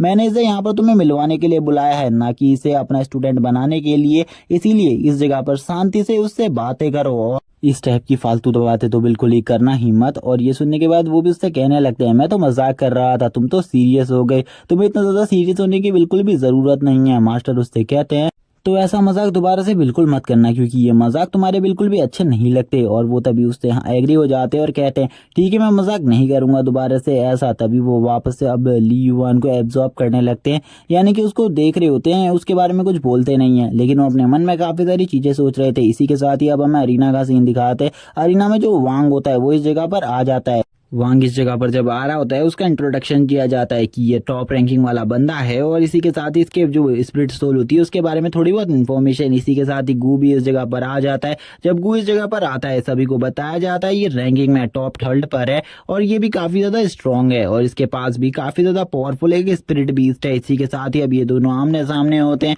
पूरी पब्लिक इन दोनों को देखकर शॉक होती है क्योंकि ये दोनों ही अपनी पावर्स के प्रेशर को रिलीज कर एक दूसरे को दबाने की कोशिश कर रहे थे, लेकिन इन दोनों के बारे में किसी को भी ज्यादा जानकारी नहीं थी क्योंकि ये दोनों ही नए स्टूडेंट थे, इसीलिए वो बिल्कुल भी नहीं समझ पाते इन दोनों में से ज्यादा स्ट्रांग कौन है। इसी के बाद जो गू होता है वो शांति से खड़ा होकर सामने वांग को देखने लगता है और वो बस उसे देखकर समझ रहा होता है। तभी जो वांग होता है वो कहता है तुम मेरे ऊपर पहला हमला करो, मैं तुम्हें चांस दे रहा हूँ पहला हमला करने का क्योंकि जो ये फर्स्ट पोजीशन है ये हमेशा से मेरी है और ये मेरी ही रहेगी। लेकिन दूसरी तरफ गू से कहता है ये तुम्हारा भ्रम है, ये जो फर्स्ट पोजीशन है ये तुम्हारी बिल्कुल भी नहीं रहेगी, आज ये जो फर्स्ट पोजीशन है ये मेरी हो जाएगी। इसी के बाद ही वो अपने बीस्ट रूप में आ जाता है जो कि एक सेंटीपीड बीस्ट होता है और ये जो सेंटीपीड किंग है ये काफी ज्यादा पावरफुल है और ये बीस्ट में कोई नॉर्मल बीस्ट नहीं बल्कि एक एसएसएस रैंक बीस्ट है, इसीलिए सभी लोग इसे देखकर हैरान होते हैं। इसको देखकर ली युआन भी कहने लगता है ये किंग लेवल पर है और ये बीस्ट भी एक किंग बीस्ट है, इसीलिए इसके बारे में कुछ भी नहीं कहा जा सकता कि इस बंदे की प्रतिभा कितनी ज्यादा अच्छी है। दूसरी तरफ अब हमें वांग को दिखाते हैं। जो वांग होता है वो भी कहता है चलो ठीक है, मैं भी तुम्हें अपने बीस्ट को दिखा देता हूँ। और जैसे ही ये अपने बीस्ट में ट्रांसफॉर्म होता है, ये देखकर और भी जितने भी लोग इस जगह पर थे वो भी शॉक हो जाते हैं, क्योंकि इसका जो बीस्ट था वो भी कोई नॉर्मल बीस्ट नहीं था बल्कि फायर टाइगर किंग था और ये भी एक किंग लेवल का बीस्ट है, जिसे देखकर ली युआन के वापस से होश उड़ जाते हुए कहता है इन दोनों के पास ही किंग लेवल का एक एक बीस्ट है, इसीलिए इन दोनों में कंपैरिजन करना बहुत ज्यादा मुश्किल है कि कौन जीतेगा। मास्टर जो होते हैं वो भी कहते हैं मुझे भी बिल्कुल भी नहीं पता, क्योंकि आज से पहले मैंने कभी भी इन दोनों को नहीं देखा है और ना मैं इनकी पावर्स के बारे में जानता हूँ इन दोनों में से कौन जीतेगा। लेकिन हमें जो मास्टर के साथी होते हैं, वो उनके दोस्त होते हैं, वो कहने लगते हैं जो वांग यून है वो जरूर इस फाइट को जीत जाएगा। गू के अंदर बिल्कुल भी इतनी क्षमता नहीं है कि वो इस फाइट को जीत सके। लेकिन मास्टर उसे कहते हैं तुम्हें अभी से इस फैसले को नहीं करना चाहिए, शायद से तुम बाद में इस फैसले के लिए पछताओ, क्योंकि मुझे लग रहा है जो गू है वो भी काफी ज्यादा स्ट्रांग है। लेकिन वो वांग यून का ही साइड ले रहे होते हैं और वांग यून के बारे में ही कह रहे होते हैं। वांग यून तभी कहने लगता है चलो ठीक है, अगर तुमने यहाँ पर मुझे पहला अटैक करने का चांस दिया है तो मैं तुम्हें दिखाता हूँ जो मेरा पहला अटैक है वो आखिरकार कितना ज्यादा स्ट्रांग हो सकता है। और इसी के साथ ही वो अपने बीच से एक बहुत ज्यादा पावरफुल फायर अटैक कर देता है गू के ऊपर और ये फायर अटैक काफी ज्यादा स्ट्रांग होता है। गू इस अटैक को बिल्कुल भी डिफेंस नहीं कर पाता और डायरेक्टली इस अटैक के साथ हिट हो जाता है। और अब उसके जो सेंटीपीड बीस्ट होता है उसके चारों तरफ फायर होती है, लेकिन थोड़ी देर बाद हमें दिखाते हैं वो इस फायर में भी बहुत ज्यादा मुश्किल से बचकर बाहर निकल जाता है। और अब वो वापस बोलता है चलो ठीक है, मैं तुम्हें एक और मौका देता हूँ, मेरे ऊपर हमला करो और अपनी पूरी पावर से हमला करो, मैं भी देखना चाहता हूँ आखिरकार तुम्हारी जो स्ट्रेंथ है वो कितनी ज्यादा है। बट अब तो वांग यून को गुस्सा आ जाता है, जिस वजह से वो भी पूरी पावर के साथ अटैक करने के लिए आगे बढ़ता है और उससे कहता है ये तुम्हारी गलती होगी, अब तुमने जो भी किया है इसका तुम्हें किया भुगतना होगा। और इसी के साथ एक पावरफुल पंच उसके ऊपर कर देता है।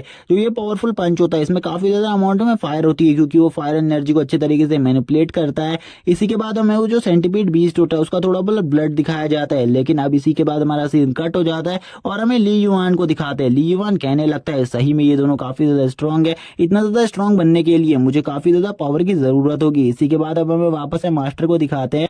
मास्टर का दोस्त होता है वो कहने लगता है मैंने पहले ही कहा था जो गू है वो काफी ज्यादा कमजोर है, वो बिल्कुल भी वांग यून के सामने नहीं टिक सकता, इसीलिए वांग यून काफी ज्यादा स्ट्रांग है और टॉप रैंकिंग को हासिल किया है।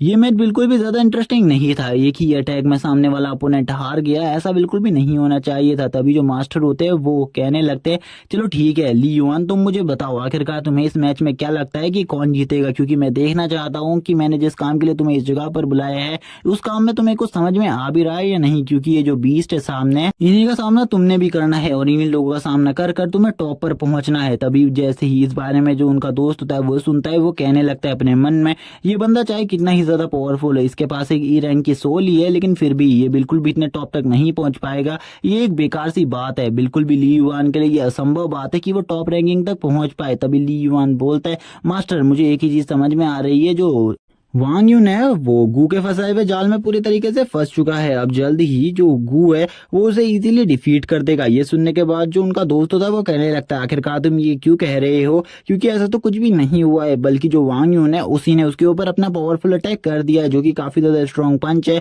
तुम ऐसा कैसे कह सकते हो। तभी जो वो होता है उससे कहता है आपको एक बार मैच की तरफ देखना चाहिए, आखिरकार मैच में क्या हुआ है। जैसे ही वो मैच की तरफ देखते हैं जो पंच होता है वो तो सीधा जमीन पर हिट किया था, जिस वजह से कुछ भी नहीं होता और जो गू होता है वो पूरे तरीके से सेफ हो गया था।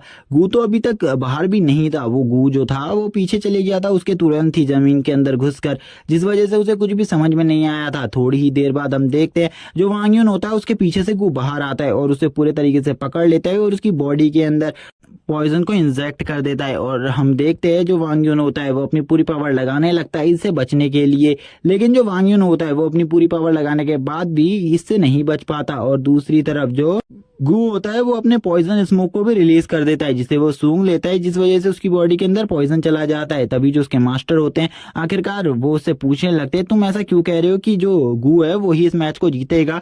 वो उसे कहने लगता है कि यहाँ पर जो गू है उसने काफी ज्यादा पॉइजन को रिलीज किया है उसके ऊपर, जिस वजह से उसके बचने के चांसेस बिल्कुल भी नहीं है। वो चाहे कितनी ही स्ट्रेंथ का यूज कर ले वो बिल्कुल भी नहीं बच पाएगा, क्योंकि जो इसकी मार्शल सोल है गू की जो सोल पावर है वो काफी ज्यादा है, इसीलिए गू को हराना इस बंदे के लिए बहुत ज्यादा मुश्किल होने वाला है। गू को हराना बिल्कुल भी आसान नहीं है उसके लिए, जो फ्लेमिंग रेड टाइगर है उसके लिए। मास्टर भी सुन के काफी ज्यादा हैरान होते क्योंकि मास्टर को भी इन सब चीजों के बारे में समझ में नहीं आया था और मास्टर भी ये सब कुछ नहीं देख पाए थे कि उसने कब उसकी बॉडी के अंदर पॉइजन को इंजेक्ट कर दिया। मास्टर और उनका दोस्त काफी ज्यादा हैरान होते ये सब सुनने के बाद। तभी जो ली युआन होता है वो आगे बोलता है, आप मैच को आगे देखिए, ये मैच काफी ज्यादा इंटरेस्टिंग है, लेकिन ये जो मैच है ये काफी ज्यादा जल्दी खत्म हो जाएगा। फिर भी ये जो टॉप रैंकिंग वाले बंदे हैं, क्योंकि ये दोनों में से एक बंदा काफी ज्यादा स्ट्रांग है, तभी अब ये दोनों होते हैं, ये दोनों आपस में लड़ना स्टार्ट कर देते हैं। इनमें से एक बोलता है, तुमने इसे पहले क्यों नहीं गैस किया, जबकि दूसरा उससे कहता है, तुमने भी तो इसे गैस नहीं किया। और ऐसे इन दोनों के बीच में बहस स्टार्ट हो जाती है। थोड़ी देर बाद ये हंसना स्टार्ट करते हैं और वापस से मैच पर फोकस करने लगते हैं। जो मैच में रेड टाइगर किंग होता है वो अपनी पूरी पावर को लगाकर खड़ा हो जाता है, लेकिन वो बिल्कुल भी हार नहीं मानना चाहता था, बल्कि जो गु होता है वो उससे हार मानने को कहता है। वो उससे कहता है, अगर तुम हार मान जाओगे तो तुम्हें मैं इस पॉइजन का एंटीट्यूड दे दूंगा, इसीलिए चिंता मत करो, जल्दी से हार मान जाओ। लेकिन वो तुरंत ही अपने ट्राइगल क्लॉ की पावर से उसके ऊपर हमला करने के लिए आगे बढ़ता है और वो उसके काफी सारे टेंटिकल्स को तोड़ देता है, जिससे काफी ज्यादा ब्लड आने लगता है, जिसे देखकर सभी लोग काफी ज्यादा हैरान होते हैं। इस पब्लिक में से आधे लोग वांगयुन को सपोर्ट कर रहे होते हैं, जबकि आधे लोग गू को सपोर्ट कर रहे होते हैं। कुछ भी समझ में नहीं आ रहा होता किसी को कौन जीतेगा। लेकिन अब दूसरी तरफ हमें दिखाते हैं, जो एक लड़की होती है वो कहने लगती है, इसमें जो ये रेड टाइगर है ये काफी ज्यादा स्ट्रांग है, लेकिन ये उससे ज्यादा पावरफुल बिल्कुल ही नहीं है। यानी कि जो वो सेंटीपीड है वो काफी ज्यादा स्ट्रांग है, क्योंकि वो किंग लेवल के लेवल 4 पर पहुंच चुका है, यानी कि 4 स्टार पर। और एक 4 स्टार बेस्ट काफी ज्यादा स्ट्रांग होता है एक नॉर्मल बंदे से।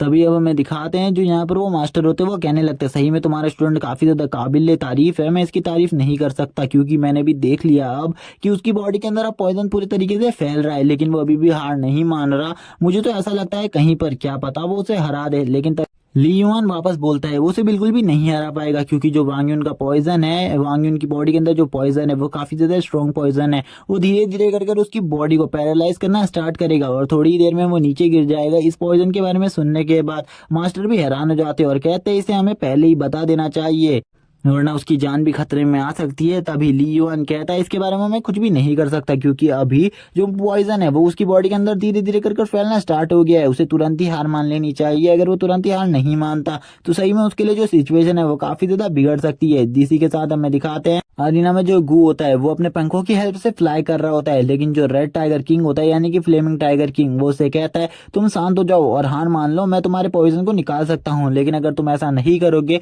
तो तुम्हारी जान को भी खतरा हो सकता है, इसीलिए तुम्हें जो भी डिसीजन लेना है जल्दी ले लो, वरना फिर तुम्हारी जान को मैं भी नहीं बचा पाऊंगा। तभी जो रेड फ्लेमिंग टाइगर किंग होता है वो एक बहुत ज्यादा जोरदार रोर को क्रिएट करता है और ये रोर काफी ज्यादा स्ट्रांग होती है, लेकिन थोड़ी देर बाद ये रोर काफी ज्यादा फीकी फीकी पड़ने लगती है। तभी वो उससे कहता है, मैं बिल्कुल भी नहीं हार सकता, मैं तुमसे बिल्कुल भी नहीं हार सकता। इसी के बाद वो अपने काफी ज्यादा अमाउंट में फायर को रिलीज करने लगता है और वो पॉइजन भी अब धीरे धीरे कर उसकी बॉडी में असर होने लगता है। और इसी के साथ ही सेंटीपीड किंग उसे अपनी टेल से एक जोरदार स्ट्राइक लगाता है, जिस वजह से वो नीचे गिर जाते हैं और सेंटीपीड किंग बहुत ज्यादा आसानी से इस मैच को जीत जाता है, विन कर जाता है। और अब सभी लोग सेंटीपीड किंग के बारे में ही बातें कर रहे होते हैं, उसकी एबिलिटीज के बारे में, लेकिन ली युआन कहता है, उसकी जो एबिलिटीज है वो तुम्हारी सोच से भी परे हैं, अपने एक ही ट्रम्प कार्ड को यूज किया है। अभी उसके पास दूसरा ट्रम्प कार्ड भी है, जिसके बारे में मैं तो नहीं जानता, बट उसका जो दूसरा ट्रम्प कार्ड है वो अपने पहले ट्रम्प कार्ड से काफी ज्यादा स्ट्रांग है। इसी के बाद जो एक होस्ट होता है वो तुरंत ही अरीना में आ जाता है और अरीना में आते हुए वो कहता है, जो ये फाइट है इसको जो गू है वो पूरे तरीके से जीत चुका है और वांगयुन इस फाइट को हार गया है, इसीलिए इसे जल्दी से हॉस्पिटल ले जाया जाए। जिसको देखकर अब मास्टर भी कहने लगते हैं, मास्टर युआन बोलते हैं, सही में ली युआन, तो तुम्हारी प्रिडिक्शन थी वो काफी ज्यादा अच्छी थी, मैंने आज से पहले इतनी ज्यादा अच्छी प्रिडिक्शन किसी की भी नहीं देखी। मास्टर युआन ली युआन से एक पूछने लगते हैं, क्या तुम इस जो अरीना फाइट है इसमें बिल्कुल भी हिस्सा नहीं ले रहे हो? तभी ली युआन उसे बताता है वो जल्दी इस फाइट में हिस्सा लेगा, वो भी चाहता है इस फाइट में हिस्सा ले, बट अभी नहीं, क्योंकि अभी उसका टाइम नहीं आया है। वो अपनी पावर को थोड़ा और इंक्रीज करना चाहता है और जब ये अरीना फाइट का 6 या 7th डे होगा तब वो भी इसमें पार्टिसिपेट करेगा और जब अगर उसके दोस्तों को उसकी मदद की जरूरत होगी वो जरूर इस अरीना फाइट में हिस्सा लेगा। मास्टर हुआन कहते हैं, ठीक है, लेकिन तुम्हें अभी अपनी प्रैक्टिस पे और ज्यादा ध्यान देना है, क्योंकि तुम इतने ज्यादा स्ट्रांग बिल्कुल भी नहीं हो कि तुम टॉप रैंकिंग को हासिल कर सको। अब तुम्हें समझ में आ गया है कि टॉप रैंकिंग पर आने के लिए तुम्हें कितनी ज्यादा मेहनत करनी पड़ेगी, इनसे भी ज्यादा स्ट्रांग होना होगा। इसी के साथ ही अब हमें दिखाते हैं वो अब घंटों घंटों ट्रेनिंग रूम में बैठा हुआ था। ट्रेनिंग रूम में बैठकर वो ट्रेनिंग कर रहा था। काफी ज्यादा थकने के बाद वो एक जगह पर बैठ जाता है। तभी उसका जो सिस्टम होता है वो उसे पूछने लगता है कि मैं तुमसे एक चीज पूछना चाहता हूँ, जो तुम गू की फाइट देख रहे थे, क्या तुम ये बता सकते हो कि तुम गू को डिफीट कर सकते हो फाइट में या फिर नहीं। इसी बात पर वो सोचता है और कहता है जो उसका सेंटीपीड 20 है उसके पास एक और ट्रम्प कार्ड है और एक पॉइजन की पावर। और पॉइजन की पावर का सामना करना बहुत ज्यादा मुश्किल है क्योंकि वो फ्लाई और गड्ढे बनाकर जमीन के अंदर गायब हो सकता है। इसीलिए मैं बिल्कुल भी नहीं जानता कि मैं उसका सामना कर भी पाऊंगा या फिर नहीं। जहां तक मेरी बात है, मैं उसका सामना बिल्कुल भी नहीं कर सकता क्योंकि मेरा जो लेवल है वो बिल्कुल भी इतनी ज्यादा तेजी से नहीं बढ़ रहा है, बल्कि जो मेरे लेवल बढ़ने की दर है वो काफी ज्यादा कमजोर हो गई है। मैंने बिल्कुल भी नहीं सोचा था मेरे लेवल बढ़ने की दर इतनी ज्यादा कमजोर हो जाएगी। और दूसरी तरफ जो फ्लेमिंग टाइगर की बात कर रहे हो तुम, उसका सामना करना भी मेरे लिए बहुत ज्यादा मुश्किल है क्योंकि उसकी स्ट्रेंथ इमेजरेबल है और उसकी स्ट्रेंथ का सामना करना तो किसी के भी बस की बात नहीं है। अगर उसको पॉइजन से नहीं हराया जाता तो बिल्कुल भी सामने वाला बंदा उसे नहीं हरा सकता था। इस फाइट के रिजल्ट कुछ और ही होते। सिस्टम भी उसकी ऐसी बात सुनकर उससे कहता है जो तुम्हारी नॉलेज है वो पहले से काफी ज्यादा बढ़ गई है, मुझे लगता है तुम्हें अब थोड़े देर का रेस्ट लेना चाहिए और अपने साथियों के पास वापस जाना चाहिए और अपने रूम में जाकर थोड़ा बहुत आराम कर लेना चाहिए। ये बात सुनकर वो भी सिस्टम से कहने लगता है तुम इस बात के लिए तो सही बात कह रही हो, लेकिन अभी मुझे ऐसा लगता है मैं थोड़े बहुत और स्पीड स्टोन को एब्जॉर्ब कर सकता हूँ, जिसके बाद मुझे उस जगह पर जाना चाहिए। अब वो किसी चीज के बारे में आपस में बातें करने लगते हैं और इस बातों के बारे में हमें कुछ भी नहीं बताया जाता। शायद से ये इस बारे में रिलेटेड थी कि ली युआन जब 6 डे पर किसी बंदे के साथ फाइट करेगा तो वो कौन सा नंबर का बंदा होगा, क्योंकि उसका रैंक हमने देखा था 316 था और वो किस नंबर के बंदे को चैलेंज देगा अपनी रैंक आगे बढ़ाने के लिए। ली जीवान कहने लगता है मुझे पता है मुझे किस रैंक से फाइट करनी चाहिए, लेकिन मुझे सबसे पहले टॉप 10 रैंक में आना होगा, जिसके बाद मैं गू से फाइट कर टॉप 1 रैंक हासिल कर लूंगा। अब हमें वापस से कुछ स्पिरिट स्टोन को दिखाया जाता है जिसे वो एब्जॉर्ब करने लगता है और ये एब्जॉर्ब करते ही शाम हो जाती है। और अब हमें शाम का सीन दिखाते हैं। शाम तक उसने काफी सारे स्पिरिट स्टोन को एब्जॉर्ब कर दिया था, जो कि उसका सिस्टम उसको रिकॉर्ड कर रहा था और उसे रिवॉर्ड देने के बारे में बताने लगता है, यानी कि उसे 1000 पॉइंट पर स्पिरिट स्टोन को एब्जॉर्ब करने पर मिल रहे थे। ऐसे ही उसका सिस्टम उसे बताता है उसके जो 3 मिलियन पॉइंट्स है वो टोटली कंप्लीट हो चुके हैं और अब वो अपने लेवल को बढ़ाने की कोशिश कर सकता है इन पॉइंट से। सिस्टम उसे सारी चीजें बताने लगता है, उसे जल्दी जल्दी अपने लेवल को अपग्रेड करना चाहिए क्योंकि उसके पास 3 मिलियन पॉइंट है, शायद से वो लेवल 2 या लेवल 3 तक पहुंच पाए इजीली। ये सुनने के बाद तो अब वो भी जाग जाता है। उससे कहता है मुझे नहीं लगता कि मेरे इतने पॉइंट्स एफिशिएंट होंगे, लेकिन फिर भी मैं अपने अपग्रेड को करना जरूर चाहूंगा। और उसके जितने भी अपग्रेड्स होते हैं वो तुरंत ही करवा लेता है और हमें बताया जाता है जो उसका बीस्ट है वो एक एसएस रैंक के बीस्ट की पावर को अब होल्ड करता है और अब वो भी काफी ज्यादा स्ट्रांग हो चुका है। इसी के साथ अब वो बोलता है यहाँ पर अपने सिस्टम से कि उसे ये चीज अपग्रेड करनी है, यानी कि उसे अपने बीस्ट क्लो आर्मर को स्ट्रॉन्ग करना है। और ये सब करने के बाद भी जो उसका बीच का लेवल होता है वो 2 स्टार ही रहता है, वो बिल्कुल भी नहीं बढ़ता है, जिसके बारे में जब उसका सिस्टम उसे बताता है वो काफी ज्यादा अफसोस में रहता है। वो कहता है बिल्कुल भी मेरे लेवल तो बिल्कुल भी नहीं बढ़ रहा, मुझे क्या करना चाहिए अपने लेवल को और ज्यादा तेजी से बढ़ाने के लिए। मैं बिल्कुल भी अपने लेवल को तेजी से नहीं बढ़ा पा रहा हूँ, जबकि मैंने उतनी सारी पिल्स खाई और इतने ज्यादा स्पीड स्टोन को एब्जॉर्ब किया है। उसके बाद भी जो मेरी एटॉमिक एनर्जी है वो तो काफी ज्यादा बढ़ रही है, बट लेवल जो है वो काफी लंबे टाइम से नहीं बढ़ा। मुझे लेवल को और ज्यादा बढ़ाने की जरूरत है। वो अपनी आई टेक्निक पे भी काफी सारे पैसों को खर्च करता है। हमें बताया जाता है अब उसके पास 1.5 मिलियन रुपीज ही बचे, यानी कि पॉइंट्स ही बचे हैं, इसीलिए अब वो इन पॉइंट्स को खर्च नहीं करना चाहता। इनसे वो कुछ स्किल्स को बाय करेगा आगे चल के, जो स्किल उसकी आगे चलकर हेल्प कर पाए वो ऐसी स्किल्स को बाय करेगा। वो नीचे बैठा हुआ होता है और नीचे बैठकर कहता है चलो ठीक है, वैसे भी मैंने जितनी पावर्स को बढ़ाना था आज के लिए मैंने उतनी पावर्स को बढ़ा लिया है, अब मुझे अपने रूममेट्स के पास जाकर देखना चाहिए, क्योंकि मैंने सुना है उनमें से आज एक ने रैंकिंग टूर्नामेंट की स्टार्ट कर दी है। मुझे जरूर जाकर उनको देखना होगा जो उनका रैंकिंग टूर्नामेंट है वो आखिरकार कैसा गया और उन सभी से बात करनी चाहिए। इसी के बाद अब वो भी इस जगह से निकल जाता है अपने दोस्तों के पास, रूममेट्स के पास, ताकि वो उनसे पता कर सके। जैसे ही वो रूम के अंदर आता है वैसे ही जो कू होता है वो उससे कहने लगता है तुम इतनी ज्यादा ट्रेनिंग में बिजी क्यों रहते हो, तुम्हें पता है आखिरकार आज क्या हुआ है। जैसे ही वो इस बारे में पूछता है तो वो उससे कहने लगता है आखिरकार क्या हुआ है, और वो काफी ज्यादा सिली सा फेस बनाकर ये सब पूछ रहा था। वो तभी उसे गाली देते हुए कहता है तुम्हें बिल्कुल भी नहीं पता, हमारा जो एक रूममेट है वो हॉस्पिटल में भर्ती हो गया है, जो कि बाई है, और जो सॉन्ग है वो आज शाम को उसके लिए फाइट लड़ने जा रहा है, जिसने उसे काफी ज्यादा बुरे तरीके से इंजर्ड किया था। ये बात सुनने के बाद तो वो भी काफी ज्यादा सीरियस हो जाता है, यानी कि ली युआन सीरियस होते हुए कहता है आखिरकार क्या हुआ है, तुम सारी की सारी बात मुझे अच्छे तरीके से बताओ। ये बात सुनने के बाद जो कू होता है वो उससे कहता है आज यहाँ पर मैंने जैसा कि तुम्हें बताया था बाई का एक मैच था, बाई उस मैच को बहुत ज्यादा इजीली जीत गया था। उसके बाद एक और बंदे ने उसको यहाँ पर चैलेंज दिया कि उसे उसके साथ मैच करना होगा, इसीलिए उसे दूसरा मैच करना पड़ा, लेकिन ये तो रूल्स के खिलाफ है कहने लगता है। लेकिन तभी जो कू होता है वो उससे कहता है तुम मेरी बात को मत काटो और मेरी बात को ध्यान से सुनो। वो मैच कुछ और चीज नहीं बल्कि एक साजिश थी उसको बहुत ज्यादा बुरे तरीके से हराने की, उसको बहुत ज्यादा नुकसान पहुंचाने की। इसीलिए जब उसने उस मैच को लड़ा तो वो काफी ज्यादा बुरे तरीके से इंजर्ड कर दिया। सामने वाले बंदे ने उसे बहुत ज्यादा बुरे तरीके से मारा और ये देखकर सॉन्ग को काफी ज्यादा गुस्सा आ गया। इसीलिए जो सॉन्ग है उसने फाइट को अनाउंस कर दिया। उसने कहा मैं शाम को तुमसे फाइट करूंगा और ये जो फाइट है ये एरिया 7 में होने वाली है। और इन सब चीजों के पीछे एक बहुत बड़ी गैंग का हाथ है जिसके बारे में मैं तुम्हें बिल्कुल भी नहीं बता सकता। तुम्हें 2 दिन हो चुके हैं इधर से गायब हुए, इसीलिए तुम्हें इन सब चीजों के बारे में नहीं पता होगा। और ली जुआन को अभी समझ में आता है, वो 2 दिन से ट्रेनिंग हॉल में बैठा हुआ था और वो ट्रेनिंग कर रहा था।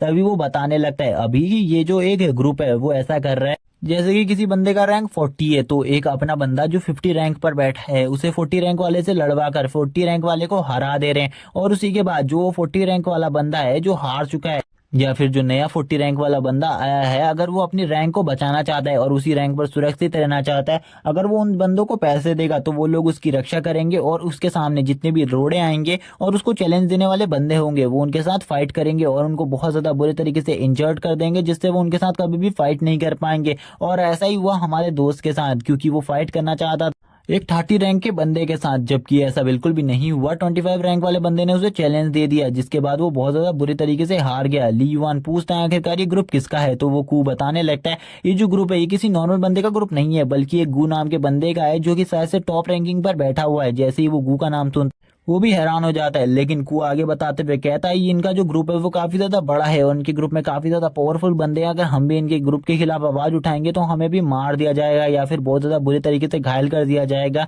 लेकिन जो ली युआन होता है वो उसे पूछता है क्या तुम मुझे इस ग्रुप के बारे में काफी सारी इन्फॉर्मेशन दे सकते हो, तो वो उसे सारी इन्फॉर्मेशन देते हुए कहता है इनके ग्रुप में टोटली 35 से 40 बंदे हैं और अगर इनके ग्रुप को तुम पैसे देते हो तो ये तुम्हारे लिए कुछ भी करने को तैयार है। ये तुम्हारे लिए किसी भी बंदे को हरा सकते हैं, किसी भी बंदे को डिफीट कर सकते हैं। अभी अभी थोड़े ही टाइम पहले गू टॉप रैंकिंग को हासिल कर चुका है, इसीलिए वो ये सब कुछ कर रहा है। टॉप रैंकिंग पर आने के बाद उसके भाव काफी ज्यादा बढ़ चुके हैं और वो पहले से काफी ज्यादा ईगो में आ गया है, इसीलिए वो ये सब कुछ कर रहा है। वो किसी को भी कुछ नहीं समझ रहा।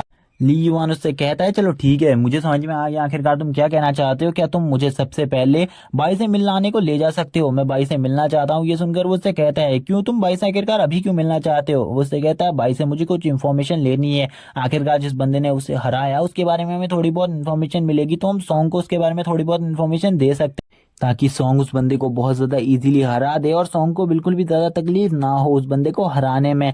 ये सुनने के बाद तो वो भी हैरान हो जाता है, वो उससे कहने लगता है हाँ तुम इस बारे में तो सही कह रहे हो लेकिन हम अभी उस जगह पर नहीं जा सकते क्योंकि वो अभी मूव 1 एकेडमी के अस्पताल में है और अस्पताल में जाना शायद से हम लोगों के लिए ठीक नहीं होगा। लेकिन जो ली युआन होता है वो उससे कहता है मैं मास्टर से बात कर लूंगा, तुम्हें बिल्कुल भी चिंता करने की जरूरत नहीं है, बस तुम मुझे उस जगह पर लेकर जाओ और मुझे उन सभी बंदों की लिस्ट दो जो कि उनके टीम में ज्वाइन है। और वो तुरंत ही उन सभी बंदों की लिस्ट उसे निकाल कर दे देता है और वो जैसे ही उन सभी बंदों के नाम पढ़ने लगता है वो काफी ज्यादा हैरान होता है क्योंकि इसमें काफी सारे बंदे होते हैं और उसे काफी ज्यादा गुस्सा आ रहा होता है गू को देखकर। वो गू से कहता है चलो ठीक है कुछ दिनों बाद जब मैं अरीना में पार्टिसिपेट करूंगा तो सबसे पहले मैं तुम्हें ही चैलेंज करना चाहता हूँ, लेकिन मैं ऐसा नहीं कर सकता। मुझे ऐसा लगता है कि मैं लगभग 16 दिनों में 11वें दिन तो तुम्हें चैलेंज कर ही सकता हूँ। ये सुनने के बाद अब तो जो कू होता है वो उससे कहने लगता है मुझे ऐसा लगता है जो तुम हो वो शीर्ष पर पहुंचना चाहते हो यानी कि टॉप पर, तुम्हारे लिए भी ये सब कुछ काफी ज्यादा मुश्किल होगा, ये सभी लोग काफी ज्यादा बाधाएं लाएंगे तुम्हारे लिए, इसीलिए तुम्हें भी सतर्क रहना होगा। शायद से वो अभी तक तुम्हारे ऊपर इसीलिए कुछ नहीं एक्शन ले रहे हैं क्योंकि अभी तक तुमने रैंकिंग में पार्टिसिपेट नहीं किया है। जैसे ही तुम रैंकिंग में पार्टिसिपेट करोगे तुम्हें भी काफी सारी प्रॉब्लम्स आने लगेंगी। ली युआन तभी कहने लगता है तुम रैंकिंग में पार्टिसिपेट क्यों नहीं कर रहे, क्या तुम इन सब चीजों में बिल्कुल भी इंटरेस्टेड नहीं हो। तो वो उसे बताता है वो इसीलिए इन सब चीजों में पार्टिसिपेट नहीं कर रहा है क्योंकि ये सभी चीजें उसके लिए नहीं बनी। अगर वो इन सब चीजों में पार्टिसिपेट करेगा तो वो काफी ज्यादा पीछे रह जाएगा और वो बिल्कुल भी किसी का सामना करने के लायक नहीं है वैसे भी, क्योंकि उसके पास कोई भी इतनी ज्यादा पावरफुल बीस्ट सोल नहीं है। जैसे कि उन दोनों की फाइट हुई थी वो तुमने भी देखी होगी। वो कहता है मैं तुम्हें उनकी फाइट की फुटेज भी दिखा सकता हूँ लेकिन मैं इन सब चीजों के लायक नहीं हूँ क्योंकि मैं खाली एक ही चीज में बहुत ज्यादा अच्छा हूँ, वो है एक खबर को अच्छे तरीके से बताने में, एक्सप्लेन करने में और खबर को निकलवाने में। इसीलिए मैं इसी काम को करना चाहता हूँ और अपने दोस्तों की मदद करना चाहता हूँ और अपने फादर की तरह एक काफी ज्यादा अच्छा इंसान बनना चाहता हूँ। इसी के बाद अब वो उससे ज्यादा चीजें नहीं पूछता। वो उससे कहता है मैं तुमसे बाद में इन सब चीजों के बारे में अच्छे तरीके से पूछूंगा, सबसे पहले मुझे बाई को उसकी हालत देखनी चाहिए। बाई जो होता है वो अपने बेड में लेटा हुआ था जिसको काफी सारी पट्टियां लगी थी, उसके जो हाथ की उंगलियां थी वो भी बहुत ज्यादा बुरे तरीके से फ्रैक्चर थी, जिसे देखने के बाद ली युआन की तो हालत ही खराब हो गई थी। वो कहने लगता है तुम्हें तो काफी ज्यादा बुरे तरीके से जख्मी किया गया है, आखिरकार ऐसा क्यों है। भाई अब ली युआन से कहने लगता है, मैं तुम्हें बस एक चीज कहना चाहता हूँ, मैं टॉप 10 रैंकिंग में आना चाहता था लेकिन मैं इसे बिल्कुल भी पूरा नहीं कर पाया क्योंकि मैं बहुत ज्यादा बुरे तरीके से इंजर्ड हो गया। उन्होंने मुझे काफी ज्यादा बुरे तरीके से इंजर्ड किया है। ली युआन कहता है तुम्हें चिंता करने की कोई भी जरूरत नहीं है, जो तुम्हारा बदला था मैं उसे जरूर लूंगा, तुम्हें जिसने भी जख्मी किया है मैं उससे तुम्हारा बदला जरूर लूंगा और ना ही मैं उस गू के बच्चे को छोड़ूंगा। और अब वो ये सब कहते हुए अपने दोस्त को हौसला दे रहा होता है। उसका दोस्त भी कहता है बिल्कुल भी उस गू को बिल्कुल भी मत छोड़ना क्योंकि वो काफी ज्यादा बुरा इंसान है। मुझे ऐसा लगा था वो काफी ज्यादा अच्छा है लेकिन वो काफी ज्यादा बुरा है। गू के बारे में इन्फॉर्मेशन अब थोड़ी बहुत ही मेरे पास, लेकिन वो अपने ज्यादातर हमले पॉइजन से ही करता है। वो बहुत ज्यादा मुश्किल से स्टैंड कर पा रहा होता है लेकिन वो दोनों उसे लेटे रहने को कहते हैं और उससे कहते हैं तुम्हें उठने की बिल्कुल भी जरूरत नहीं है क्योंकि तुम्हारी जो हाथ है वो काफी ज्यादा बुरे तरीके से जख्मी है। डॉक्टर भी बताते हैं इनकी पट्टी चेंज करने का टाइम हो गया क्योंकि इनके हाथ से बार बार काफी ज्यादा खून आ रहा है।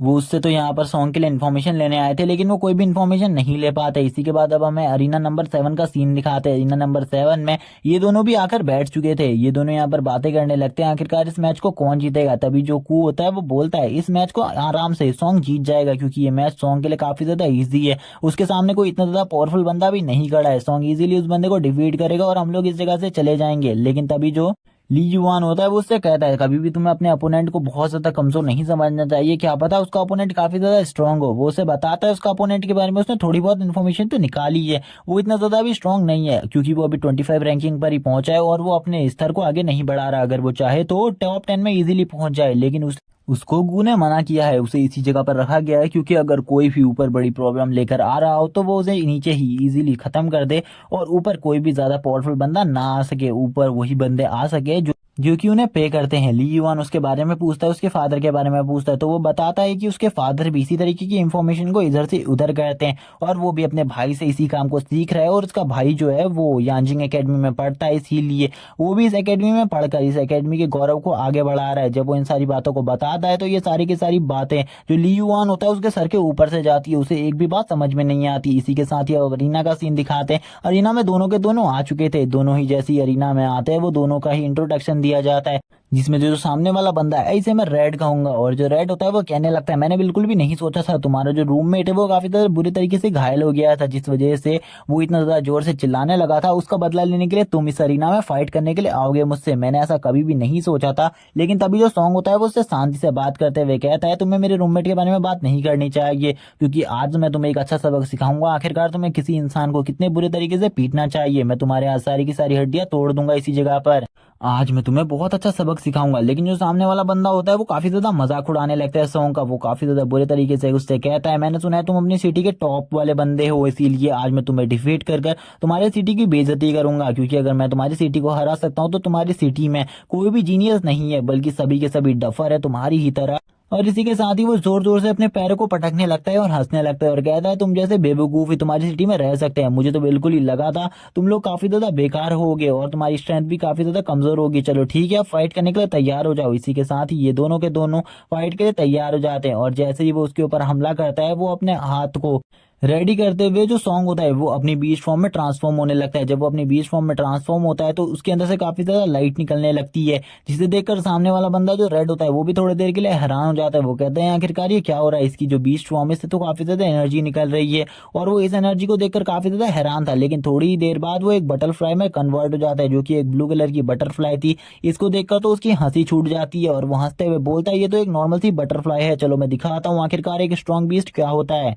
और वो थोड़ी ही देर में अपनी बीच फॉर्म में ट्रांसफॉर्म होने लगता है। जैसे ही वो अपनी बीच फॉर्म में ट्रांसफॉर्म होने की कोशिश करता है थोड़ी देर बाद हमें दिखाते हैं उसकी रियल बीस्ट फॉर्म को जो कि काफी ज्यादा स्ट्रांग होती है क्योंकि जो इसकी रियल बीस्ट फॉर्म थी वो एक एप टाइप बीस्ट फॉर्म थी जिसको हम 4 आर्म से भी कंसीडर कर सकते हैं क्योंकि इसकी बीस्ट फॉर्म के 4 आर्म्स थे और ये 4 आर्म्स के साथ इस जगह पर खड़ी होती है, इसी से इसकी स्ट्रेंथ का अंदाजा लगाया जा सकता है। इसी के साथ वो दोनों आमने सामने होते हैं। इसी के बाद ये जो सीरीज है और ये एपिसोड यहीं पर एंड हो जाता है। जैसे ही सीरीज के न्यू चैप्टर्स रिलीज होंगे मैं इन्हें एक्सप्लेन कर इस चैनल पर अपलोड कर दूंगा। तब तक के लिए चैनल को सब्सक्राइब कर दो और अगर तुम्हें किसी न्यू सीरीज की एक्सप्लेनेशन चाहिए तो मुझे कमेंट में उस सीरीज का नाम बताओ।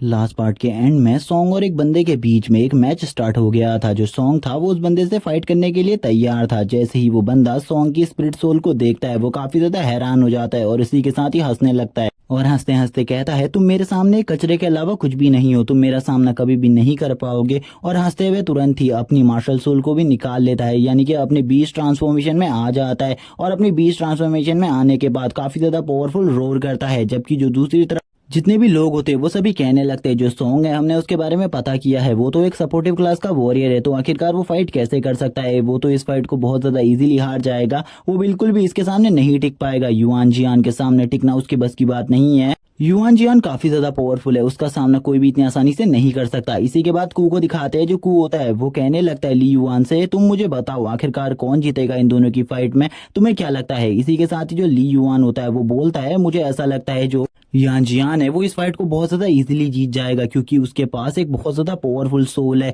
चाहे हमारे दोस्त के पास यानी कि सॉन्ग के पास एक एसएसएस रैंक की सोल हो, लेकिन फिर भी उसकी जो अटैकिंग सोल की पावर है वो काफी ज्यादा है, और उसकी अटैकिंग सोल काफी ज्यादा एग्रेसिव भी है, इसीलिए सॉन्ग के जीतने के चांसेस काफी ज्यादा कम हो जाते हैं। इसी के साथ ही अब फाइट का सीन दिखाते हैं। फाइट करते हुए वो दोनों काफी ज्यादा बातें कर रहे होते हैं और एक दूसरे को काफी सारी धमकी दे रहे होते हैं। तभी जो जियान होता है वो बोलने लगता है, तुमको ऐसा लगता है कि तुम मुझे हरा दोगे तो तुम सबसे बड़े बेवकूफ हो, आज मैं तुम्हें मसल कर रख दूंगा, इस जगह पर तुम्हें मार डालूंगा मैं।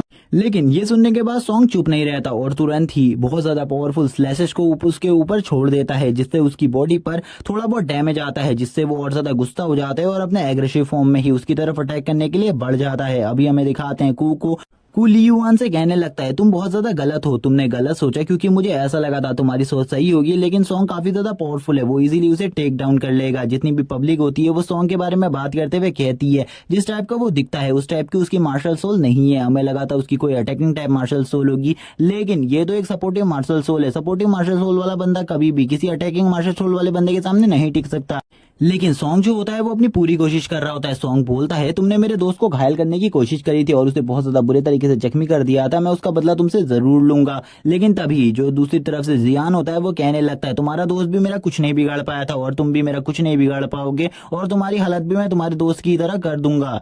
बस तुम अपने दोस्त से थोड़े ज्यादा पावरफुल हो और ज्यादा कुछ भी नहीं, तुम्हें भी मैं बहुत ज्यादा इजीली हरा सकता हूँ। अब वापस से हमें दिखाते हैं जो उसके विंड ब्लेड्स होते हैं वो वापस से जो जियान का मॉन्स्टर बीस्ट होता है उसको और ज्यादा बुरे तरीके से जख्मी कर देते हैं, जिसे देखकर अब ली युआन भी बोलने लगता है, सही में जो सॉन्ग है उसकी मार्शल सोल काफी ज्यादा पावरफुल है, मैंने नहीं सोचा था उसका स्पिरिट बीस्ट इतना ज्यादा पावरफुल होगा, सही में इसका स्पिरिट बीस्ट तो अमेजिंग है। इसी के बाद अब इन दोनों के बीच में वापस से फाइट स्टार्ट हो जाती है, जिसके बाद ये दोनों ही अपने चारों तरफ एक बहुत बड़े रिंग को बना लेते हैं और ये स्पेस काफी ज्यादा बड़ा होता है, इससे ये दोनों ही बाहर नहीं निकल सकते थे जब तक ये फाइट एंड नहीं होती। जबकि अब हमें सॉन्ग को दिखाते हैं, सॉन्ग बोल रहा होता है कि तुम्हें ऐसा लगता है अगर तुम मुझे मार सकते हो तो आ जाओ, मैं भी देखना चाहता हूँ आखिरकार तुम्हारी जो स्ट्रेंथ है वो कितनी ज्यादा है, तुम्हारा जो ये पावरफुल बीस्ट है ये कितना ज्यादा स्ट्रांग है। जियान का बीस्ट जितना ज्यादा बुरे तरीके से जख्मी था उतना ही ज्यादा गुस्से में भी था और वो काफी ज्यादा पावर को रिलीज कर रहा होता है अपनी बॉडी से, जिसे देखकर अब तो कू भी काफी ज्यादा हैरान होता है। कू बोलता है, अगर एक बार यहाँ पर सॉन्ग उसके हाथ में आ गया तो उसके बाद सॉन्ग के बचने के कोई भी चांसेस नहीं है, लेकिन इस बार जो ये पावरफुल पंच को यूज कर रहा है ये कोई नॉर्मल पंच नहीं है, बल्कि ये एक माउंटेन ब्रेकिंग फीस्ट है, और तुरंत ही वो अपने माउंटेन ब्रेकिंग फीस्ट स्किल का यूज कर देता है। तभी जो जियान होता है वो बोलता है, चलो ठीक है अब तुम मेरे इस अटैक से बचो, अगर तुम इस अटैक से बच जाते हो मान जाऊंगा कि तुम काफी ज्यादा स्ट्रांग हो और तुम अपनी सिटी के नंबर 1 खिलाने के लायक हो, लेकिन अगर तुम इस फीस्ट को नहीं रोक पाते तो तुम बिल्कुल भी इसके लायक नहीं हो। जैसे ही वो फीस्ट उसके ऊपर करता है वो अपनी काफी सारी पावर्स को यूज करता है इस फीस्ट को रोकने में, लेकिन फिर भी ये फीस्ट उसे काफी ज्यादा बुरी तरीके से जख्मी कर देता है। हम देख पाते हैं उसने अपनी पूरी स्ट्रेंथ का यूज किया था इस फीस्ट को मारने में, लेकिन सॉन्ग के पास एक एडवांटेज था, वो हवा में उड़ रहा था, जिस वजह से वो उसके इस फिस्ट को बहुत ज्यादा इजीली ही हवा में काउंटर कर लेता है, और जब वो काउंटर करता है उसे लगता है कि ये फिस्ट अब उसका कुछ भी नहीं बिगाड़ सकता, लेकिन तभी वो वापस से उसके ऊपर इसी फिस्ट का अटैक करने के लिए आगे बढ़ता है और उससे कहता है, तुम्हें लगा था कि तुम बच जाओगे लेकिन ये तुम्हारी गलतफहमी थी, और तुरंत ही अपने इस अटैक को कर उसे नीचे की तरफ फेंक देता है। लेकिन जो सॉन्ग होता है वो नीचे गिरते गिरते भी खुद को संभालने की कोशिश करता है, लेकिन वो जब संभल रहा होता है उसी टाइम पर जो जियान होता है वो उसके ऊपर मल्टीपल पंचेस का यूज करता है और काफी सारे पंचेस उसे मारने लगता है, जिससे जो उसके फेदर होते हैं वो बहुत ज्यादा बुरे तरीके से डैमेज हो जाते हैं और इसी के साथ ही अब वो डायरेक्टली नीचे हिट हो जाता है जमीन पर। और अब जियान स्माइल करता हुआ कहता है, तुम जैसे कचरे का कोई भी मेरे जैसे टैलेंटेड इंसान के साथ मुकाबला नहीं है, तुम जैसे को तो मैं अपने हाथों से ही मसल कर रख देता हूँ, तुम कचरे लोग मेरे सामने बिल्कुल भी नहीं टिक सकते। और तुरंत ही ऊपर से एक बहुत ज्यादा ऊंची जंप लेता है और उसको एक जोरदार फीस से अटैक करता है और उससे बोलता है, कमीने इंसान तुमने क्या सोचा था तुम मुझे हरा लोगे, लेकिन ऐसा कभी भी नहीं हो सकता। हमें दिखाते हैं जो सॉन्ग है उसकी हालत काफी ज्यादा खराब हो जाती है इस फिस्ट के लगने के बाद, लेकिन अभी भी वो बिल्कुल भी शांत नहीं हुआ था, बल्कि वो लगातार अब उसके ऊपर अटैक किए जा रहा था, वो सॉन्ग को लगातार जख्मी कर रहा था। दूसरी तरफ जो रेफरी होता है वो भी इस मैच में विनिंग को अनाउंस नहीं कर रहा था, यानी कि विनर अनाउंस नहीं कर रहा था, वो भी ये सब बैठकर देख रहा था, जैसे उसे समझ में ही ना आ रहा हो। कुछ लोग इस जगह पर कहने लगते हैं अगर थोड़ी देर तक जियान उसे इसी तरीके से मारता रहा तो जरूर उसकी हालत खराब हो जाएगी और वो मारा भी जा सकता है। अब वो बिल्कुल भी उसके सामने फाइट नहीं कर पा रहा है, उसे छोड़ देना चाहिए। लेकिन जो जियान होता है वो कहता है आज मैं तुम्हें बहुत ज्यादा बुरे तरीके से मारूंगा, तुम्हें सबक सिखाऊंगा, आखिरकार तुमने किसके साथ पंगा लिया है, तुम्हें यहाँ पर मेरे साथ बिल्कुल भी पंगा नहीं लेना चाहिए था। और काफी ज्यादा एग्रेशन में उसके ऊपर हमला करने लगता है, जिसको देखकर जो कू होता है वो बोलता है इस रेफरी को जाकर कोई समझाओ कि ये इस मैच के विनर को डिक्लेयर कर दे, जो सॉन्ग है वो हार चुका है, अगर वो थोड़ी देर तक और ऐसे ही रहा तो वो मारा जाएगा, इस रेफरी को समझाओ। और वो तुरंत ही रेफरी की तरफ दौड़ने लगता है, लेकिन ली युआन उसे रोकता है और उससे कहता है तुम वहां पर मत जाओ, तुम्हारी बदले मैं उस जगह पर जा रहा हूँ। और अब हमें दिखाते हैं सॉन्ग की हालत को, जो कि काफी ज्यादा खराब हो चुकी थी। और इसी के साथ ही जो रेफरी होता है वो भी अनाउंस कर देता है जो जियान है वो इस मैच को जीत चुका है। सॉन्ग काफी ज्यादा बुरे तरीके से जख्मी है, इसीलिए इसके जो भी दोस्त इस जगह पर है वो इसे हॉस्पिटल ले जा सकते हैं। और अब इसे हॉस्पिटल ले जाया जाने वाला था, लेकिन अभी भी इनकी बीच ट्रांसफॉर्मेशन जो थी वो पूरी तरीके से टूटी नहीं थी। जबकि अब तुरंत ही इस जगह पर वांग की एंट्री होती है, वांग आते ही अपनी पावर का यूज करता है और उसे काफी ज्यादा दूर फेंक देता है। इसी के साथ उससे ये भी कहने लगता है तुम्हें इस तरीके से रूल्स को ब्रेक नहीं करना चाहिए था, इसके लिए तुम्हें पनिशमेंट भी मिलेगी।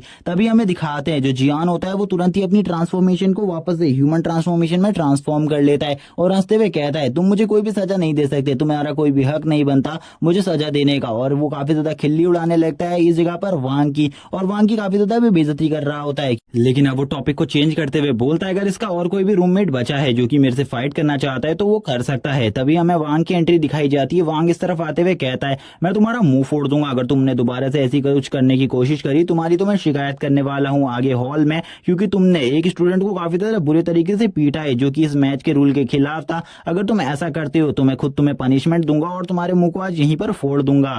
लेकिन ऐसी बात सुनने के बाद तुरंत ही वो कहने लगता है वैसे भी तुम मुझे चैलेंज नहीं दे सकते, क्योंकि जो तुम्हारा रैंक है वो मुझसे काफी ज्यादा है, अगर तुम्हें चैलेंज ही देना है तो मुझे नहीं गू को चैलेंज दो, क्योंकि तुम उससे हारे हुए हो। और वो उसकी काफी ज्यादा बेइज्जती करता है इसके बाद, और उससे कहता है तुरंत ही इस जगह से निकल जाओ, क्योंकि तुम्हारी इस जगह पर कोई भी जरूरत नहीं है, तुम्हें तो इस जगह पर किसी ने भी नहीं बुलाया है और ना ही सॉन्ग को तुम्हारी मदद की जरूरत थी। ये बात को सुनने के बाद वांग को काफी ज्यादा गुस्सा आता है, लेकिन वांग इस बात पर कुछ भी नहीं कह सकता था, ना ही वांग उसे चैलेंज दे सकता था, क्योंकि वांग का रैंक जो था उससे काफी ज्यादा था, क्योंकि वांग सेकंड या थर्ड रैंक पर है।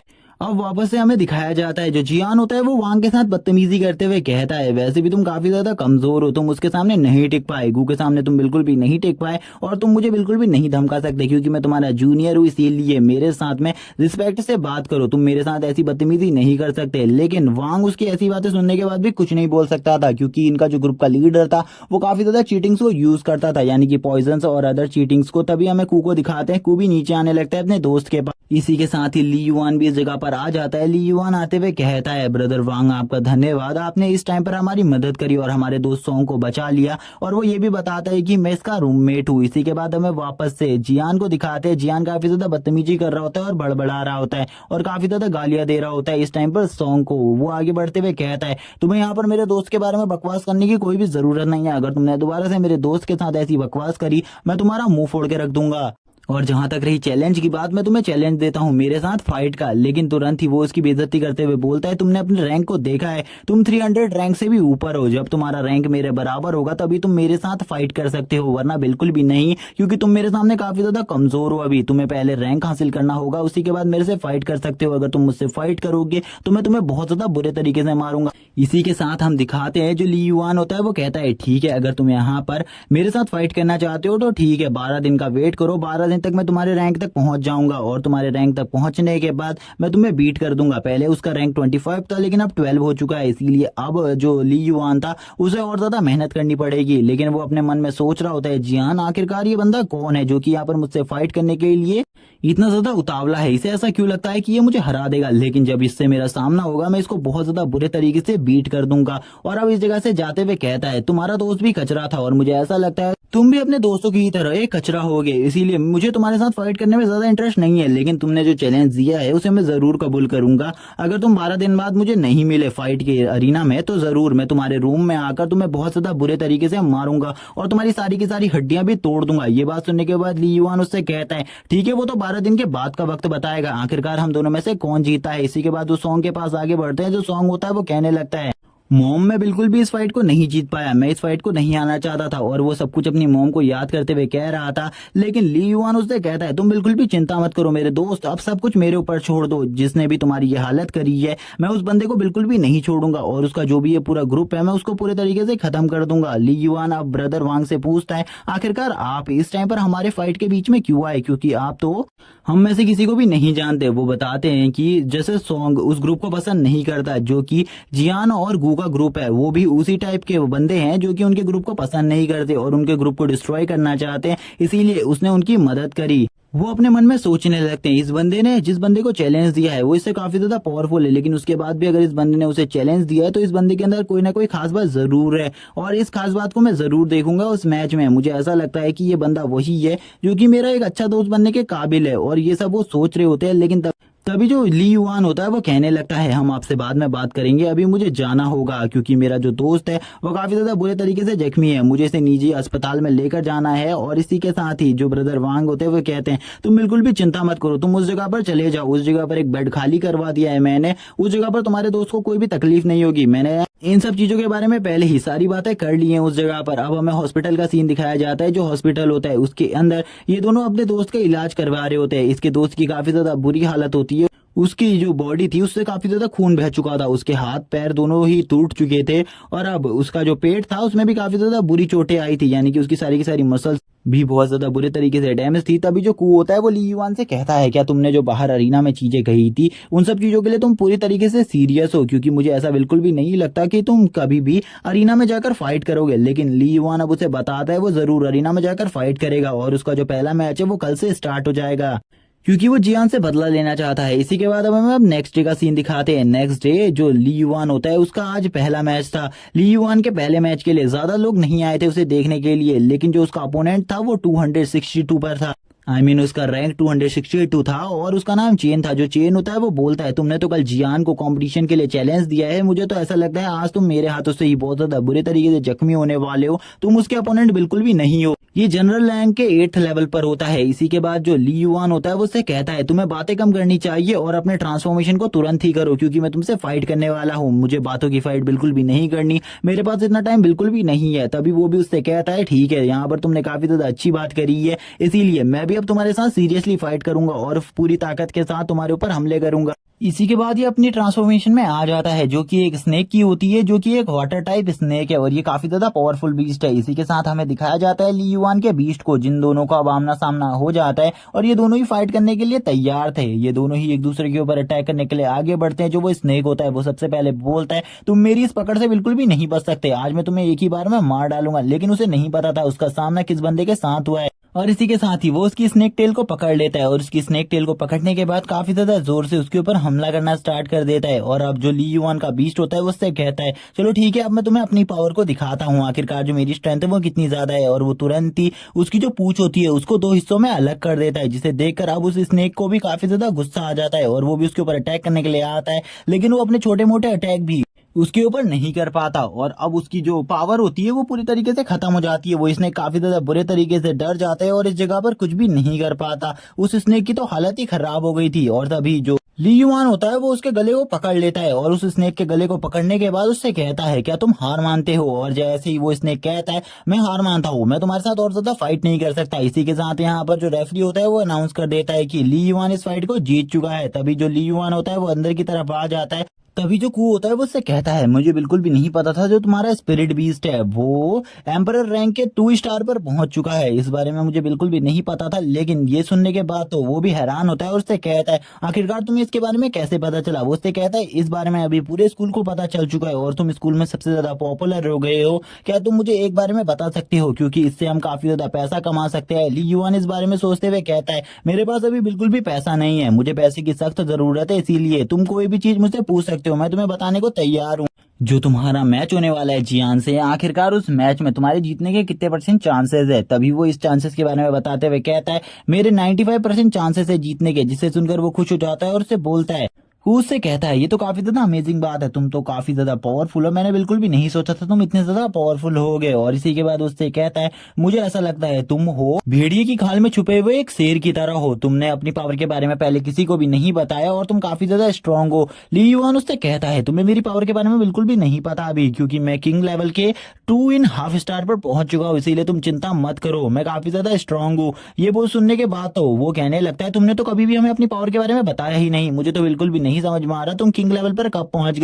सही में तुम तो काफी ज्यादा स्ट्रांग हो, तुम तो टॉप 10 पर बहुत ज्यादा इजीली पहुंच जाओगे, लेकिन तुम्हारे लिए अभी जो सबसे बड़ा कंपटीशन है वो जियान है और कोई भी नहीं है। अगर तुम जियान का सामना कर लेते हो तो तुम बहुत ज्यादा आसानी से बहुत आगे तक पहुंच जाओगे। उसकी ऐसी बात सुनकर ली युआन उससे कहता है इस बारे में मुझे पता है, लेकिन और जितने भी मैचेस के बारे में तुमने मुझसे पूछा है मैं उन मैचेस को बहुत ज्यादा इजीली पार कर लूंगा। 12 दिन में जितने भी मैचेस हैं मैं उनमें से एक भी मैचेस को नहीं हारूंगा। लेकिन तुम मुझे बताओ आखिरकार हम पैसा कैसे कमाएंगे। वो बताता है वो उसके ऊपर बेट लगाएगा और अगर वो सारे मैचेस को जीतता रहेगा तो इजीली हम दोनों काफी ज्यादा मुनाफा कमा सकते हैं। ये मुनाफा जो होगा वो डिवाइड होगा 60 एंड 40% में। इसी के बाद ली युआन उससे कहता है आखिरकार 60 और 40% में क्यों, तो वो उसे बताता है इसमें सबसे ज्यादा काम तुम्हारा है, इसीलिए 60 और 40% में ये डिसाइड होगा। और इसी के बाद अब उससे कहता है कल मैं 10 मिलियन युआन की बेट लगा दूंगा तुम्हारे ऊपर, इसीलिए तुम चिंता मत करो, तुम ही इस मैच को जीतने चाहिए। और ये बोलने के बाद वो एक स्माइल देता है और उससे कहता है चलो ठीक है अब तुम हंस दो, क्योंकि सॉन्ग को कुछ भी नहीं हुआ है, सॉन्ग जल्दी ठीक हो जाएगा, तुम चिंता मत करो, तुम सॉन्ग का बदला जरूर ले पाओगे और तुम्हें इस बारे में चिंता करने की जरूरत नहीं है, तुम्हें अपनी प्रैक्टिस को जारी रखना होगा। इसी के बाद हमारा नेक्स्ट सीन शिफ्ट होता है और हमें कैंटीन का सीन दिखाते हैं। जो कैंटीन होता है उसमें हमें जियान को दिखाया जाता है। जियान इस टाइम पर काफी ज्यादा खाना खा रहा होता है जंगलियों की तरह और सभी लोग उसी को देखकर काफी ज्यादा हैरान होते हैं, क्योंकि वो 12th रैंक पर पहुंच गया था लेकिन वो अभी भी काफी ज्यादा बेशर्म था और वो सभी से रूडली बात किया करता था। लेकिन तभी इस जगह पर एक आवाज आती है, मैंने तुम्हें काफी जगहों पर ढूंढा लेकिन तुम इस जगह पर निकले, मुझे बिल्कुल भी नहीं पता था तुम इस टाइम पर खाना खा रहे होगे। और ये बंदा और कोई नहीं गू होता है। गू इस जगह पर आते हुए कहता है कल रात जो तुम्हारा मैच सॉन्ग के साथ हुआ था उसके बाद किसी और ने भी तुम्हें चैलेंज दिया है, अगर तुम्हें चैलेंज दिया है तो मुझे जल्दी उसके बारे में बताओ। तो वो बताता है उसको एक ली युआन नाम के बच्चे ने चैलेंज दिया है जो कि काफी ज्यादा वीक है, उसका रैंक 354 होगा, इसी टाइप में होगा, इसीलिए तुम्हें चिंता करने की जरूरत नहीं है, मैं उसे बहुत ज्यादा इजीली हरा लूंगा। और वो ये सब कुछ एक मीट को पीस को खाते हुए बोल रहा होता है और उससे कहता है तुम इतना ज्यादा टेंशन क्यों ले रही हो, वो तो काफी ज्यादा वीक है, क्या तुम्हें ऐसा बिल्कुल भी नहीं लगता कि मैं उसे इजीली हरा दूंगा। लेकिन तभी वो टेबल पर हाथ मारते हुए इससे कहता है तुम्हें क्या पता है, तुम्हें क्या लगता है जो वो ली युआन नाम का लड़का है वो तुम्हारे रैंक तक नहीं पहुंच पाएगा, आज ही वो 262 रैंक पर पहुंच गया, इसीलिए तुम चिंता मत करो, जल्दी वो तुम्हारा ओपोनेंट बन जाएगा और तुम्हारे लिए एक बहुत बड़ी दिक्कत खड़ी कर सकता है, इसीलिए मैं चाहता हूं तुम उसे मैच से पहले ही मार डालो। लेकिन अगर तुम मैच से पहले उसे नहीं मारना चाहते तो मैं चाहता हूं कि मैच में उसकी हालत को काफी ज्यादा बुरा कर दो और अपनी प्रैक्टिस को स्टार्ट कर दो, क्योंकि मुझे ऐसा लगता है जो वो लड़का है वो बिल्कुल भी नहीं रुकने वाला और वो तुम्हें काफी ज्यादा अच्छी टक्कर देगा। जिसे सुनकर जियान कहने लगता है अगर तुम्हें ऐसा लगता है तो सही में वो बंदा काफी ज्यादा पावरफुल होगा, तुमने शायद से आज उसकी फाइट देखी होगी, लेकिन अगर तुम्हें ऐसा लगता है तुम मेरे सामने ऐसी बातें करोगे और मुझे डरा लोगे तो बिल्कुल भी ऐसी बात नहीं है, मैं बिल्कुल भी नहीं डरने वाला और उस बंदे को मैं बहुत ज्यादा इजीली हरा दूंगा। और इसी के साथ ही गू इस जगह से चला जाता है और उससे कहता है ठीक है अगर तुम उसे हरा सकते हो तो ठीक है, लेकिन ध्यान देना फाइट में। इसी के साथ ही गू इस जगह से चला जाता है। गू के जाने के बाद उसे काफी ज्यादा गुस्सा आ जाता है और वो कहने लगता है ली युआन मैं तो तुम्हें बिल्कुल भी नहीं छोड़ूंगा, मैं तुम्हें बहुत ज्यादा बुरे तरीके से मारूंगा, इतने ज्यादा बुरे तरीके से जितने मैंने तुम्हारे रूममेट्स को भी नहीं मारा होगा। और इसी के बाद ये एपिसोड यहीं पर एंड हो जाता है। इस सीरीज के आगे के एपिसोड देखना चाहते हो तो कमेंट में नेक्स्ट पार्ट टाइप कर दो और चैनल को सब्सक्राइब करना मत भूलना। और अगर तुम्हारे पास कोई भी न्यू सीरीज हो जो मैं एक्सप्लेन कर सकूं कमेंट सेक्शन में उसका नाम दे देना। Okay bye guys. Last episode में जब जियान खाना खा रहा था उसी टाइम पर गूस के पास आ गया था। गूस के पास आकर उससे बातें करने लग गया था ली युआन के बारे में। ली युआन के बारे में बात करते हुए वो ली युआन के रैंक को बता देता है जो कि उसका न्यू रैंक है और वो एक किंग लेवल का बीस्ट ट्रेनर है, इसके बारे में भी उसे पता चल जाता है। जिसे सुनने के बाद वो काफी ज्यादा गुस्से में होता है और बोलता है वो बिल्कुल भी मेरे पास तक नहीं पहुंच पाएगा। इसी के बाद अब हमें दिखाया जाता है एरिया 53 का सीन। इस जगह पर आज जो ली युआन है उसका न्यू मैच होता है, जिस बंदे के साथ होता है उस बंदे का नाम तो हमें नहीं बताया जाता, लेकिन ली युआन उसकी स्किल्स के बारे में बताता है। उसके पास मून टाइगर की पावर है और उसका जो बीस्ट पेट है वो मून टाइगर की पावर रखता है, जिसकी जो मेन पावर है वो स्पीड की है और वो काफी ज्यादा स्पीड में मूवमेंट कर सकता है अपनी। इसी के साथ ही कू यहाँ पर कहने लगता है तुम ही जीतोगे, तुम्हारे अलावा इस मैच को और कोई भी नहीं जीतेगा। और हमें अब उन दोनों की बातचीत के बारे में बताया जाता है जब उन्होंने एक दूसरे से बात करी थी इस टॉपिक के ऊपर कि जो ली युआन है वो काफी ज्यादा ज्यादा इजीली अगर सारे मैचों को जीत जाएगा तो वो बिल्कुल भी ज्यादा पैसा नहीं बना पाएंगे। इसीलिए ली युआन को कुछ मैचेस में अपने लिए कुछ प्रॉब्लम्स को खड़ी करनी पड़ेगी। लेकिन ली युआन इस बारे में कंफ्यूज हो गया था। ली युआन उससे पूछता है, आखिरकार तुम किस बारे में कह रहे हो? क्या मुझे एक फेक मैच लड़ना होगा जिसमें मुझे हार जाना होगा जानबूझकर? अगर तुम ऐसा चाहती हो तो मैं 12 दिन में बिल्कुल भी इन टास्कों को कंप्लीट नहीं कर पाऊंगा। लेकिन कू ने उससे कहा था, ऐसा तुम्हें बिल्कुल भी नहीं करना है, तुम्हें बस जो मैं कहता हूँ तुम्हें वही करना है। अगर तुम ये काम कर लोगे तो हम काफी सारा पैसा भी बना पाएंगे और तुम्हें किसी भी मैच को हारने की भी जरूरत नहीं होगी। इसीलिए जो मैं कहता हूँ वही तुम करो, क्योंकि मैं जो तुमसे कह रहा हूँ उससे हम काफी ज्यादा पैसा बना सकते हैं और हमारे पैसा बनाने की एकलौती उम्मीद तुम ही से है और तुम ही अब हम दोनों के लिए काफी सारा पैसा जनरेट कर सकते हो। जो रेवेन्यू होगा हम उसे शेयर करेंगे, जिसके बारे में मैं पहले बता चुका हूँ। ली युआन भी उसकी बात को मान जाता है, उससे कहता है, ठीक है, जिस तरीके से तुम मुझसे कह रहे हो कि मैं उसी तरीके से फाइट लड़ूंगा, तुम्हें चिंता करने की बिल्कुल भी जरूरत नहीं है। इसी के साथ ही अब हमें ली युआन के मैच का सीन दिखाते हैं और जो सीन होता है और टाइम प्रेजेंट में आ जाता है। जबकि जो कू था वो काफी ज्यादा सपोर्ट कर रहा था ली युआन को। बाकी सारे लोगों को बिल्कुल भी नहीं पता था ली युआन के रियल स्ट्रेंथ के बारे में अभी। तभी जब ली युआन अपनी ही जगह पर खड़ा होता है, उसे एक आवाज सुनाई देती है जो कि उसके अपोनेंट की होती है। उसका अपोनेंट उसके पास आते हुए कहता है, तुमने यहाँ अपने से कमजोर रैंक वाले को चैलेंज क्यों दिया? मुझे इसके बारे में नहीं पता, लेकिन फिर भी मैं तुम्हें हराने की पूरी कोशिश करूंगा। हमें इसके बारे में बताया जाता है जो ये बंदा है ये जनरल रैंक के 9 स्टार पर पहुंच चुका है और जल्द ही ब्रेक थ्रू कर ये भी किंग लेवल के 1 स्टार पर पहुंचने वाला है। ये काफी ज्यादा पावरफुल है और इसका नाम युई फेंग है। युई फेंग ली युआन से कह रहा होता है, मुझे पता है तुम्हारे सामने मेरे जीतने के चांसेस बिल्कुल भी नहीं है, लेकिन फिर भी मैं पूरी कोशिश करूंगा तुम्हारे सामने टिके रहने की। इसी के साथ ही वो अपने बीस्ट ट्रांसफॉर्मेशन में आ जाता है। बीस्ट ट्रांसफॉर्मेशन में आने के बाद वो दोनों ही फाइट के लिए तैयार हो जाते हैं। ली युआन भी अपने बीस्ट ट्रांसफॉर्मेशन में आ जाता है और अब दोनों ही एक दूसरे को देखने लगते हैं और ये दोनों ही एक दूसरे से फाइट करने वाले थे और इन दोनों के बीच की जो फाइट है वो काफी ज्यादा इंटेंस होने वाली थी। तभी जो युई फेंग होता है वो कहता है, मुझे लगता है अपनी स्पीड का यूज कर मुझे इसके ऊपर लगातार अटैक करने होंगे, जिससे मैं शायद से इसे बहुत ज्यादा आसानी से बहुत ज्यादा बुरी तरीके से जख्मी कर पाऊंगा। इसी चीज का यूज करते हुए मैं इसे हरा भी सकता हूँ, क्योंकि मेरी स्पीड इतनी ज्यादा है कि ये तो मेरा सामना कभी भी नहीं कर सकता इस वजन के साथ। इसी के साथ ही युई फेंग अब उसके ऊपर लगातार अटैक करने लगता है। उसकी स्पीड काफी ज्यादा होती है जिसका वो पूरे तरीके से बेनिफिट लेता है। इस जगह पर बेनिफिट लेते हुए ली युआन से कहने लगता है, मुझे बिल्कुल भी नहीं लगा था तुम इतने ज्यादा कमजोर और इतने ज्यादा वीक होगे कि मेरे जैसे जनरल रैंक के बीस्ट का भी सामना नहीं कर पाओ, क्योंकि उसने उसे काफी ज्यादा जख्मी कर दिया था और उसके जो क्लॉज थे वो इस बार बहुत ज्यादा बुरी तरीके से ली युआन के बीस्ट को काफी ज्यादा बुरी तरीके से जख्मी कर देते हैं और वो तुरंत ही अपने कैनाइन दांतों से उसके ऊपर हमला कर देता है, जिससे जो ली युआन का बीस्ट होता है उसका काफी ज्यादा ब्लड बहने लगता है। अब इसी के साथ जो भी यहाँ पर युई फेंग के चाहने वाले थे वो सभी युई फेंग को सपोर्ट करते हुए कहते हैं, तुम इसे हरा सकते हो, तुम एक किंग लेवल के बीस्ट को भी हरा सकते हो, तुम काफी ज्यादा स्ट्रॉन्ग हो। लेकिन उन्हें अभी तक ली युआन के बारे में नहीं पता था। जो ली युआन है वो खाली एक एक्टिंग कर रहा है इस जगह पर हारने की, क्योंकि वो नहीं चाहता कि उसके आगे के मैचेस वेस्ट हो जाएं। इसी के साथ ही ली युआन जमीन पर हाथ मारता है और तुरंत ही आगे की तरफ बढ़ने लगता है उसके ऊपर हमला करने के लिए। लेकिन इस टाइम तक जो सामने युई फेंग होता है उसे भी पूरा कॉन्फिडेंट हो गया था कि ली युआन उसका सामना नहीं कर पाएगा और वो इसीलिए ली युआन के ऊपर एक और स्ट्राइक करने के लिए चला जाता है ताकि वो उसको और ज्यादा बुरे तरीके से जख्मी कर सके। लेकिन उसे इस बार के बारे में नहीं पता था। इस बार ली युआन भी पूरी तरीके से तैयार है अपने अटैक को करने के लिए। अब जो पूरी पब्लिक होती है वो युई युआन को ही देखने लगती है। युई युआन को देखते हुए सभी लोग कहने लगते हैं, ये तो सही में काफी ज्यादा पावरफुल है। ली युआन किंग लेवल पर होने के बाद भी काफी ज्यादा वीक है, बिल्कुल भी नहीं सोचा था ये इतना ज्यादा वीक होगा। अब सभी लोग कहने लगते हैं ये तो काफी ज्यादा कमजोर है। लेकिन कुछ लोग अभी भी ली युआन को सपोर्ट कर रहे थे और ली युआन के बारे में कहने लगता है ली युआन अभी भी उसे हरा सकता है। शायद से ली युआन की जो रियल स्ट्रेंथ है अभी तक वो हमने देखी नहीं है, क्योंकि पिछले मैच में ली युआन ने बहुत ज्यादा इजीली अपने साथ वाले अपोनेंट को हरा दिया था और इस बार भी शायद से वो बहुत ज्यादा इजीली डिफीट करते अपने सामने वाले अपोनेंट को। लेकिन अब जो पूरी पब्लिक होती है उसकी नजर इसी मैच के ऊपर होती है, जबकि हमें दिखाया जाता है कू को। कू यहाँ पर इनके ऊपर हंसते हुए कहने लगता है, इन लोगों को तो अभी ली युआन के रियल स्ट्रेंथ के बारे में भी नहीं पता, क्योंकि ली युआन अपनी रियल स्ट्रेंथ को छुपा रहा है। अगर इन्होंने ली युआन के रियल स्ट्रेंथ को देख लिया तो ये तो काफी ज्यादा घबरा जाएंगे, क्योंकि ली युआन के स्ट्रेंथ इससे काफी ज्यादा है और उसका ऑरा भी अभी तक इन्होंने अच्छे तरीके से नहीं देखा, क्योंकि उसका सामने वाला अपोनेंट इतना भी ज्यादा स्ट्रॉन्ग नहीं है कि उसके ऊपर इस स्ट्राइक का यूज किया जाए। तभी हमें दिखा जो यू फेंग का बीस्ट होता है उसने काफी ज्यादा बुरे तरीके से ली युआन को जख्मी कर दिया होता है, यानी कि ली युआन के बीस्ट को जख्मी कर दिया होता है। उसके बॉडी से ब्लड भी आने लगता है और इस वजह से वो काफी ज्यादा जोर से रोर करने लगता है। ली युआन कहने लगता है, अब मुझे ऐसा लगता है कि मुझे इस मैच को खत्म करना होगा, क्योंकि ये मैच काफी ज्यादा लंबा खींच चुका है, मुझे इतना ज्यादा लंबा इस मैच को नहीं खींचना चाहिए। तभी वो बीस्ट वापस से ली युआन के ऊपर फाइनल मूव करने के लिए आ जाता है और उसके ऊपर तेजी से एक अटैक कर देता है। लेकिन इस बार ली युआन भी उसके ऊपर अटैक करता है। ली युआन का एक स्ट्राइक इतनी ज्यादा पावरफुल होती है कि वो पीछे जाकर दीवार के ऊपर लग जाता है और तुरंत ही नीचे अपने रियल फॉर्म में आ जाता है।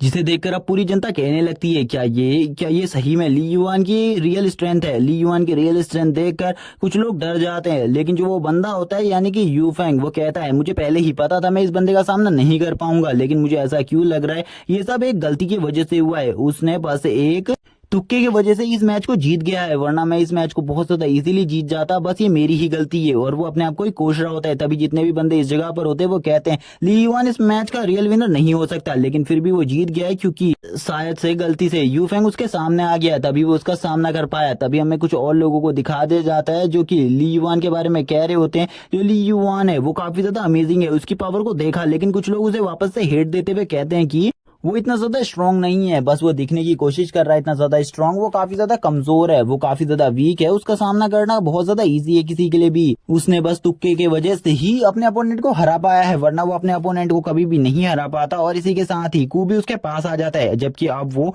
मैच रिंग से जा चुके थे क्योंकि ली युआन को मैच का विनर अनाउंस कर दिया गया था। ली युआन जब इस जगह पर आता है वो कू से पूछने लगता है आखिरकार तुम्हें मेरी एक्टिंग कैसी लगी, मैंने उसे कितनी देर तक ऐसे ही टाले रखा मैच को। जिस पर कू उसकी इस बात पर इंटरेस्ट लेते हुए कहता है मुझे पता है तुमने काफी ज्यादा अच्छा काम किया है, लेकिन अभी तुम्हें इससे भी ज्यादा काम करना है क्योंकि अभी तुमने अपनी रियल स्ट्रेंथ को छुपा कर रखा है, तुम्हें अपनी रियल स्ट्रेंथ को अभी भी सभी के सामने नहीं आने देना। लेकिन मुझे लगता है जो तुम्हारा अगला अपोनेंट होगा वो काफी ज्यादा स्ट्रांग होगा, इसीलिए तुम्हें अपनी फुल स्ट्रेंथ का यूज करना होगा अपने अगले मैच में। और वो अब उससे बाकी सारी बातें करने लगता है। और इसी के बाद हमारा सीन शिफ्ट हो जाता है, हमें सू को दिखाते हैं जो कि अपने ट्रेनिंग हॉल में ट्रेनिंग कर रही थी। तभी उसके सामने उसकी दोस्त आती है जो का नाम यू होता है। वो यू उससे कहने लगती है क्या तुम्हें बिल्कुल भी नहीं पता जो तुम्हारा दोस्त ली युआन है उसका आज मैच है एक बंदे के साथ, तुम्हें उस मैच को जरूर देखना चाहिए, शाम 8 बजे का मैच है जो कि एक बहुत ज्यादा पावरफुल अपोनेंट से है। तभी इसी बात पर जो सू होती है वो उससे पूछती है क्या तुम मुझे उसके अपोनेंट की स्ट्रेंथ के बारे में बता सकती हो, अगर तुम्हें उसके बारे में पता हो तो। तभी उसकी दोस्त उसे बताती है वो कियानोन रैंकिंग में 92 नंबर पर चल रहा है और वो किंग लेवल के 1 स्टार पर पहुंच चुका है, इसीलिए तुम्हें भी उस जगह पर जाना चाहिए। और ली युआन को शायद से इस मैच को लड़ने से मना करना चाहिए क्योंकि वो बंदा काफी ज्यादा स्ट्रांग है। लेकिन इस बात को सुनने के बाद वो बिल्कुल भी रिस्पॉन्स नहीं देती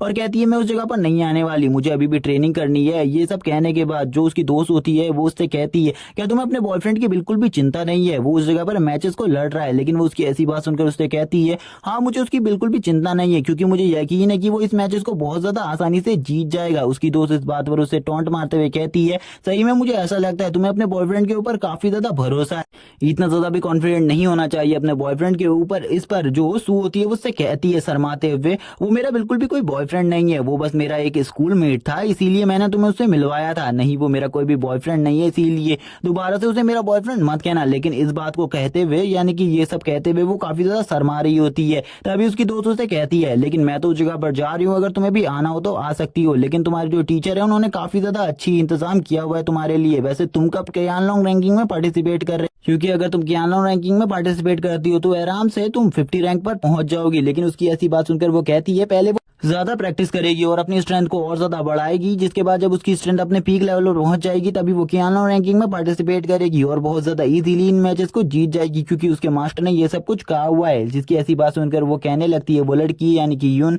वो कहती है तुम्हारे मास्टर सही में काफी ज्यादा अमीर है क्योंकि उन्होंने तुम्हें 1 महीने से ये हाई लेवल का ट्रेनिंग रूम खरीद कर दिया है जिसकी कॉस्ट लगभग 1 लाख रुपए से भी ज्यादा है। और इतना रुपीस खर्च करना किसी एक स्टूडेंट के ऊपर सही में ये काफी ज्यादा अमेजिंग है क्योंकि इसके लिए काफी सारी फॉर्मेशंस, काफी सारी अलग अलग चीजों को मंगाया गया है जिनमें की जो प्राइस है वो भी लाखों रुपए में है। इसीलिए सही में तुम्हारे जो मास्टर है वो काफी ज्यादा अच्छा तुम्हारे ऊपर पैसा खर्च कर रहे हैं, ये काफी ज्यादा अच्छी बात है। चलो ठीक है अब मैं जा रही हूँ, तुम्हें अपनी ट्रेनिंग करनी चाहिए, मुझे आज शाम का मैच देखने के लिए जाना भी है उस जगह पर। इसी के बाद अब हमें शाम का सीन दिखाते हैं। शाम को अरीना पूरे तरीके से सेट हो चुका था, जो ली युआन होता है और उसका दोस्त कू दोनों ही अरीना के बाहर आ चुके थे। ली युआन को से पूछने लगता है आखिरकार तुम मुझे अंदर के हालातों के बारे में कुछ तो बताओ। तभी वो बताने लगता है अंदर काफी सारे लोगों ने तुम्हारे ऊपर के बदले सामने वाले अपोनेंट के ऊपर पैसे को लगाया हुआ है, इसीलिए तुम्हें इस मैचेस को बहुत ज्यादा आसानी से जीतना होगा क्योंकि मैं चाहता हूँ कि इस मैच में तुम अपनी फुल स्ट्रेंथ को दिखाओ ताकि सभी लोगों को पता चले आखिरकार तुम्हारी जो रियल स्ट्रेंथ है वो कितनी ज्यादा है, क्योंकि लंबे टाइम से तुमने अपनी स्ट्रेंथ को छुपा कर रखा हुआ है, इसीलिए मैं चाहता हूं तुम अपनी थोड़ी बहुत स्ट्रेंथ तो इस जगह पर दिखाओ ही। और तभी अब हमें दिखाया जाता है नेक्स्ट सीन ली युआन के अपोनेंट का, जो कि ली युआन से पहले ही मैच रिंग में पहुंच चुका था। इसी के साथ ही ली युआन भी मैच रिंग में आ जाता है और ये दोनों ही आते ही एक दूसरे को ग्रीट करते हैं, जबकि जो उसका अपोनेंट होता है यानी कि लुओ, वो उससे पूछता है क्या तुम वही बंदे हो जिसने जियान को भी चैलेंज किया हुआ है।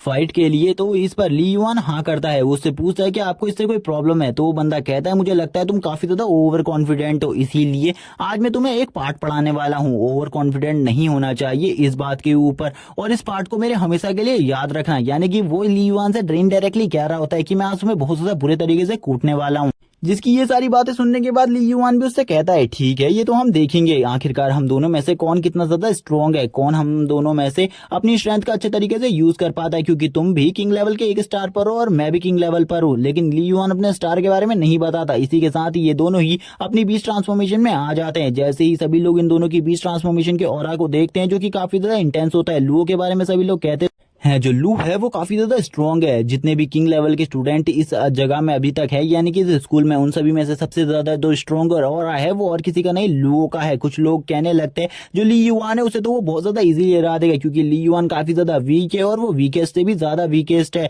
और वो ली युआन को काफी ज्यादा कमजोर समझ रहे थे। वो उसे इस तरीके का बंदा समझ रहे थे जिसको कोई भी आकर इजीली डिफीट कर सकता है। एक लड़की इस जगह पर बोलने लगती है अगर मेरे पास थोड़े बहुत पैसे होते तो मैं भी लगा देती लुओ के ऊपर बेट को कि ली युआन को लुओ बहुत ज्यादा इजीली हरा देगा। तभी हमें बताया जाता है जो लुओ है उसने भी एक बेट लगाई हुई है। लुओ कहने लगता है मैं $10 मिलियन की बेट लगाने वाला हूँ, क्या तुम्हें लगता है कि मैं इस बेट को जीत पाऊंगा? तभी वो उससे कहने लगता है, यानी कि ली युआन उससे कहता है तुम्हें अपने ऊपर बेट बिल्कुल भी नहीं लगानी चाहिए, क्योंकि तुम इस मैच को बहुत ज्यादा बुरे तरीके से हारने वाले हो। तो तभी इसी बात को सुनने के बाद लुओ कहता है तो क्या मुझे तुम्हारे ऊपर बेट लगानी चाहिए? क्या तुम इस मैच को जीतने वाले हो? मुझे जल्दी बताओ, क्योंकि मुझे इस बेट को लगाना है कुछ भी कर। लेकिन इसकी ऐसी बात सुनकर ली युआन कुछ भी नहीं बोलता और उससे कहता है तुम्हें जिसके ऊपर भी बेट लगानी है तुम लगा दो, लेकिन मेरे पास इसको बताने के लिए तुम्हें बिल्कुल भी टाइम नहीं है। और इसी के साथ ही वो उसे थैंक्स भी बोल देता है, जिसे सुनने के बाद लुओ कहता है आखिरकार तुम मुझे थैंक्स क्यों बोल रहे हो? मैंने तो तुम्हारे ऊपर कोई भी एहसान नहीं किया और ना ही मैंने तुमसे कोई चीज गई है, तो तुम मुझसे थैंक्स बोल रहे हो।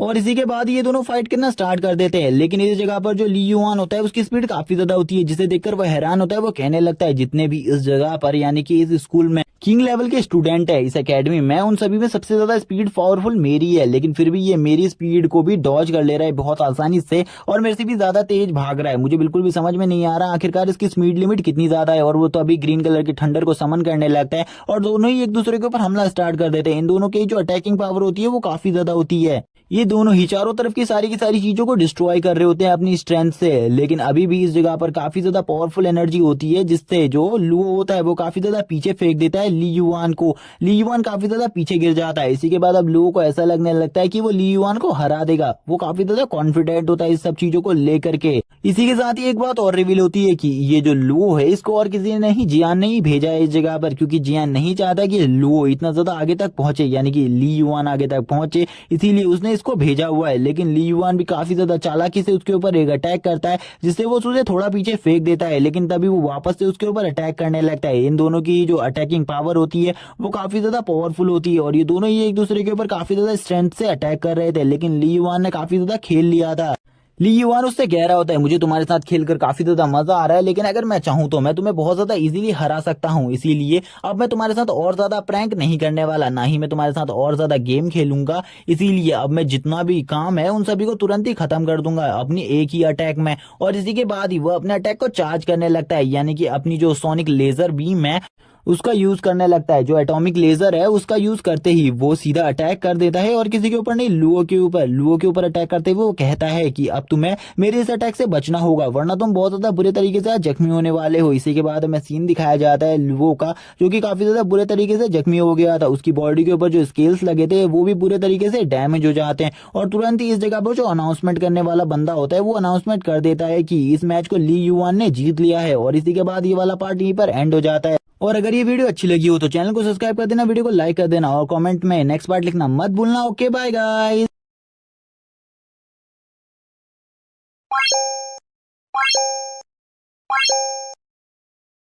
लास्ट एपिसोड में हमें ली युआन के काफी सारे मैचेस को दिखाया गया था। इसी के साथ ही ली युआन की एक लास्ट फाइट चल रही थी लुओ के साथ, जिसमें उसने लुओ के ऊपर अपनी एटॉमिक ब्रेथ से अटैक कर दिया था। उसकी एटॉमिक ब्रेथ इतनी ज्यादा पावरफुल थी कि सभी लोग उसे देखकर हैरान हो जाते हैं। जितने भी लोग इस मैच को देख रहे होते हैं वो सभी उस टाइम के लिए खामोश हो जाते। उनको बिल्कुल भी समझ में नहीं आ रहा था कि वो लोग क्या कहें, क्योंकि जो लू था वो बुरे तरीके से हार चुका था इस मैच को। एक बंदे को दिखाया जाता है जो कि चीखते हुए कह रहा होता है, मैंने बिल्कुल भी एक्सपेक्ट नहीं किया था कि इस मैच को ली युआन जीत जाएगा इतनी आसानी से। दूसरा बंदा जो होता है वो रोते हुए कह रहा होता है, मैं काफी ज्यादा अच्छा हूँ, मैं काफी ज्यादा लकी भी हूँ, क्योंकि मैंने ली युआन के ऊपर 2 लाख रुपए को लगाया हुआ था, इसीलिए अब मैंने काफी सारा पैसा कमा लिया है। इसी के बाद हमें यहाँ पर दिखाया जाता है युन को। जो युन होती है वो इस मैच को देखकर हैरान होती है। युन कहती है, मेरे पास 2 स्टार किंग लेवल बीस्ट की पावर है, उसके बाद भी मैं इस तरीके का अटैक बिल्कुल भी नहीं कर सकती और ना ही इस तरीके के अटैक को फेस कर सकती हूँ। सही में ली युआन काफी ज्यादा पावरफुल है, इसके बारे में मैंने जो कुछ भी सुना था वो सब कुछ सही है। शायद से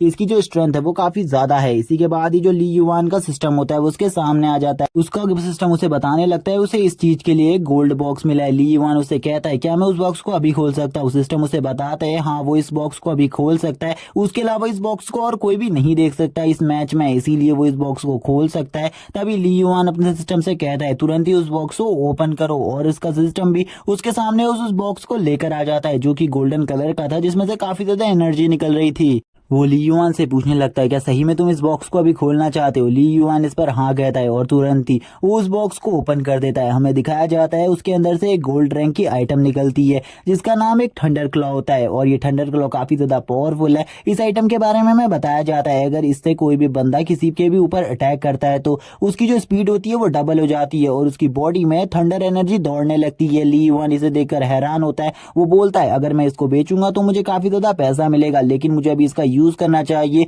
जबकि जो मेरा फायर क्लॉ है मुझे उसे बेच देना चाहिए अब, क्योंकि ये गोल्ड रैंक की वस्तु है, इसीलिए आगे आने वाली फाइट्स में मुझे इसका यूज करना चाहिए, मुझे इससे काफी ज्यादा बेनिफिट मिल सकता है, इसीलिए मैं आगे से इसी का यूज करूंगा। और वो इस चीज को देखकर काफी ज्यादा खुश था, जबकि जो उसका सिस्टम था वो भी उसे इस चीज के बारे में थोड़ी और चीजें बताता है। तभी कू जो स्टेज से होता है वो नीचे उतर कर आ जाता है इस साइड पर, और वो ली युआन से कहने लगता है, आखिरकार तुम किस चीज से बातें कर रहे हो? और वो उससे गले लगने के लिए आ रहा था क्योंकि आज उसने काफी सारा पैसा कमा लिया था। वो ली युआन से बोलता है, अभी हमने काफी सारे मुनाफे को कमा लिया है, इसीलिए अब हमें किसी भी चीज की चिंता नहीं है और अब हमें अपने सही तरीके से मैचेस को लड़ना होगा। तभी कोई बंदे को हमें दिखाया जाता है जो कि ताली बजा रहा था और वो कहता है, मैं भी तुम्हारे इस मैच को देखने के लिए आया था, जो कि जियान होता है, जिसको देखकर कू बोलता है, आखिरकार ये इस जगह पर क्या कर रहा है? जियान इस जगह पर बोलने लगता है, तुम्हारा जो मैच था वो काफी ज्यादा शानदार था, तुमने काफी ज्यादा आसानी से लू को हरा दिया, लेकिन मैं अब तुमसे एक चीज पूछना चाहता हूँ, क्या तुम्हारा जो दोस्त है वो सही हो चुके हैं अब?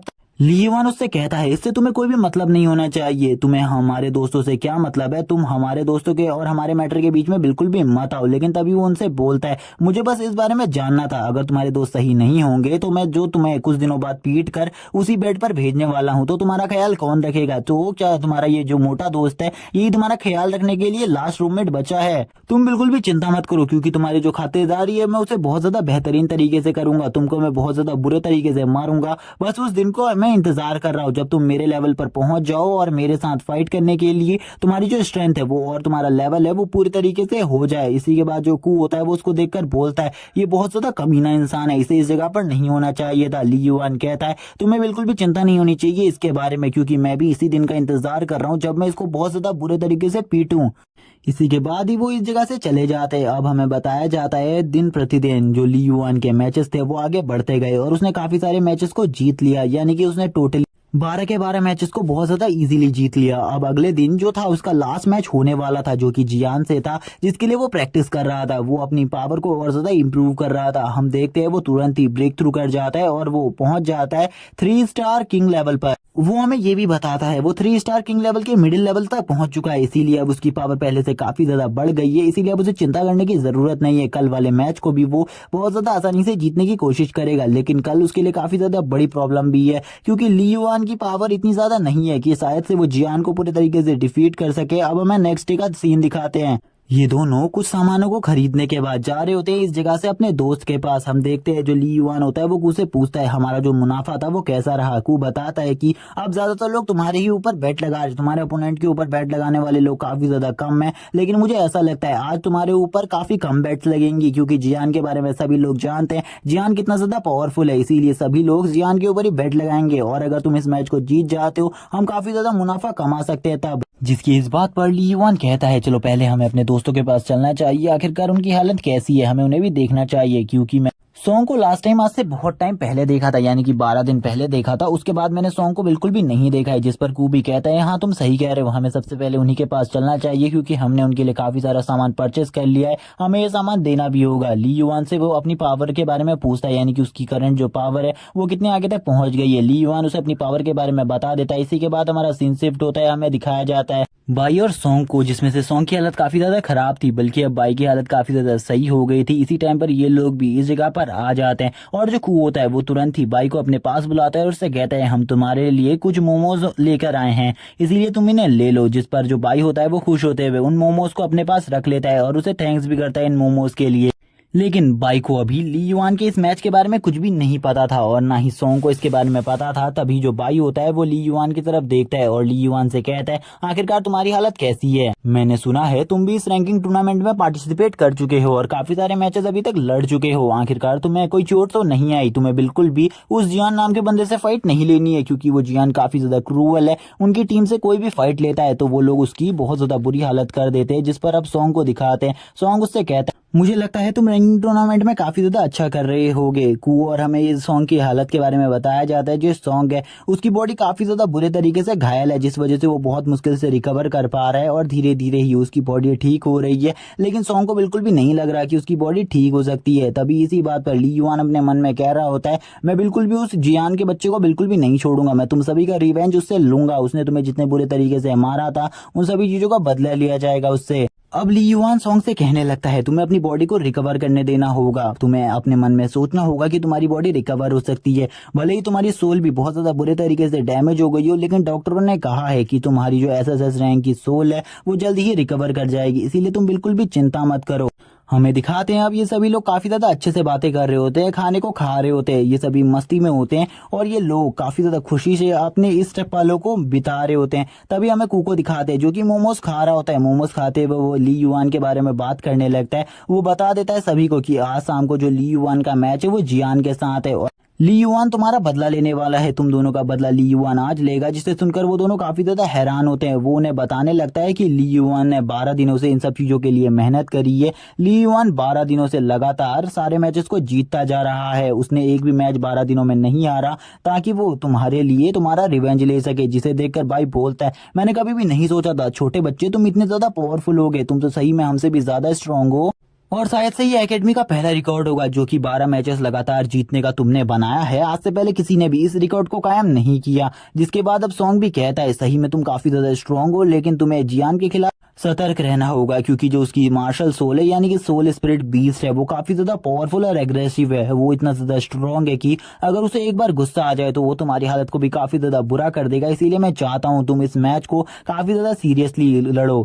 जिसकी बात पर ली युआन उससे कहता है तुम बिल्कुल भी चिंता मत करो, उसने जिस तरीके से तुम्हारी हालत को ये कर दिया है मैं उसकी हालत को इससे भी ज्यादा खराब कर दूंगा और इससे भी ज्यादा बदतर उसकी हालत को बना दूंगा, तुम बस बिल्कुल भी चिंता मत करो, आराम करो इस जगह पर, मैं तुम्हारे लिए जल्द ही वापस आऊंगा। अब हमें नेक्स्ट सीन दिखाया जाता है अरीना का। अरीना बैटल पर सारा इंतजाम हो चुका था, गू भी इस जगह पर आ चुका था और वो इस मैच को खुद ही देखने वाला था। हमें दिखाया जाता है जियान को, जियान भी इस जगह पर आ जाता है फाइट करने के लिए। हमें दिखाते हैं ली युआन को, ली युआन कह रहा होता है गू और बाकी सभी लोग भी इस जगह पर आ चुके हैं, इसीलिए मुझे अब ऐसा लगता है ये जो मैच है ये काफी ज्यादा टफ होने वाला है। जिस पर अब हमें दिखाते हैं जियान को, जो जियान होता है वो उससे कहता है तुम्हें बिल्कुल भी चिंता करने की जरूरत नहीं है, ये बस तुम्हें बचाने के लिए आए हुए हैं क्योंकि ये लोग आज तुम्हारी पिटाई को भी देखने वाले हैं, मैं तुम्हें कितनी ज्यादा बुरे तरीके से मारता हूँ। इस बात पर ली युआन कहता है वो तो देखा जाएगा, आखिरकार हम दोनों में से कौन कितना ज्यादा बुरे तरीके से पिटने वाला है किसी से। लेकिन उसे गू को देखकर कुछ भी अच्छी फीलिंग नहीं आ रही थी, उसे ऐसा लग रहा था गू भी इस मैच के बीच में इंटरफेयर कर सकता है किसी भी टाइम, इसीलिए अगर गू ने इंटरफेयर किया तो उसके लिए बहुत ज्यादा प्रॉब्लम हो सकती है। हमें दिखाते हैं वापस से जियान को, जियान कह रहा होता है यहाँ पर सभी के सामने आज मैं तुम सभी को दिखाऊंगा जो भी मुझे और मेरी टीम को चैलेंज करेगा उसके साथ क्या किया जाएगा, उसको इसी लड़के की तरह बहुत ज्यादा बुरे तरीके से मार दिया जाएगा। और वो ये कहने के बाद आगे बोलता है अगर तुम लोग इस जगह पर ये देखने के लिए आए हो कि इस मैच का जो चैंपियन है वो कौन बनेगा यानी कि विनर कौन बनेगा, तो मैं तुम्हें पहले ही बता देता हूँ इस मैच का जो एक ही लौता विनर है वो मैं ही रहूंगा। ये लड़का आज मेरे हाथों से बहुत ज्यादा बुरे तरीके से पीटेगा, अगर तुम इसके पीटने की हालत को देखना चाहते हो जिसने भी इसके ऊपर पैसा लगाया है तो उस बंदों से मैं माफी मांगना चाहता हूँ क्योंकि आज तुम्हारा जो पैसा है वो पूरे तरीके से डूब जाएगा, क्योंकि आज मैं इसे बहुत ज्यादा बुरे तरीके से मारूंगा। इसी के बाद ये वाला पार्ट यहीं पर एंड हो जाता है, इसका नेक्स्ट पार्ट जल्दी हमारे चैनल पर आएगा, इसीलिए चैनल को सब्सक्राइब कर दे, वीडियो को लाइक कर दे। Okay bye guys.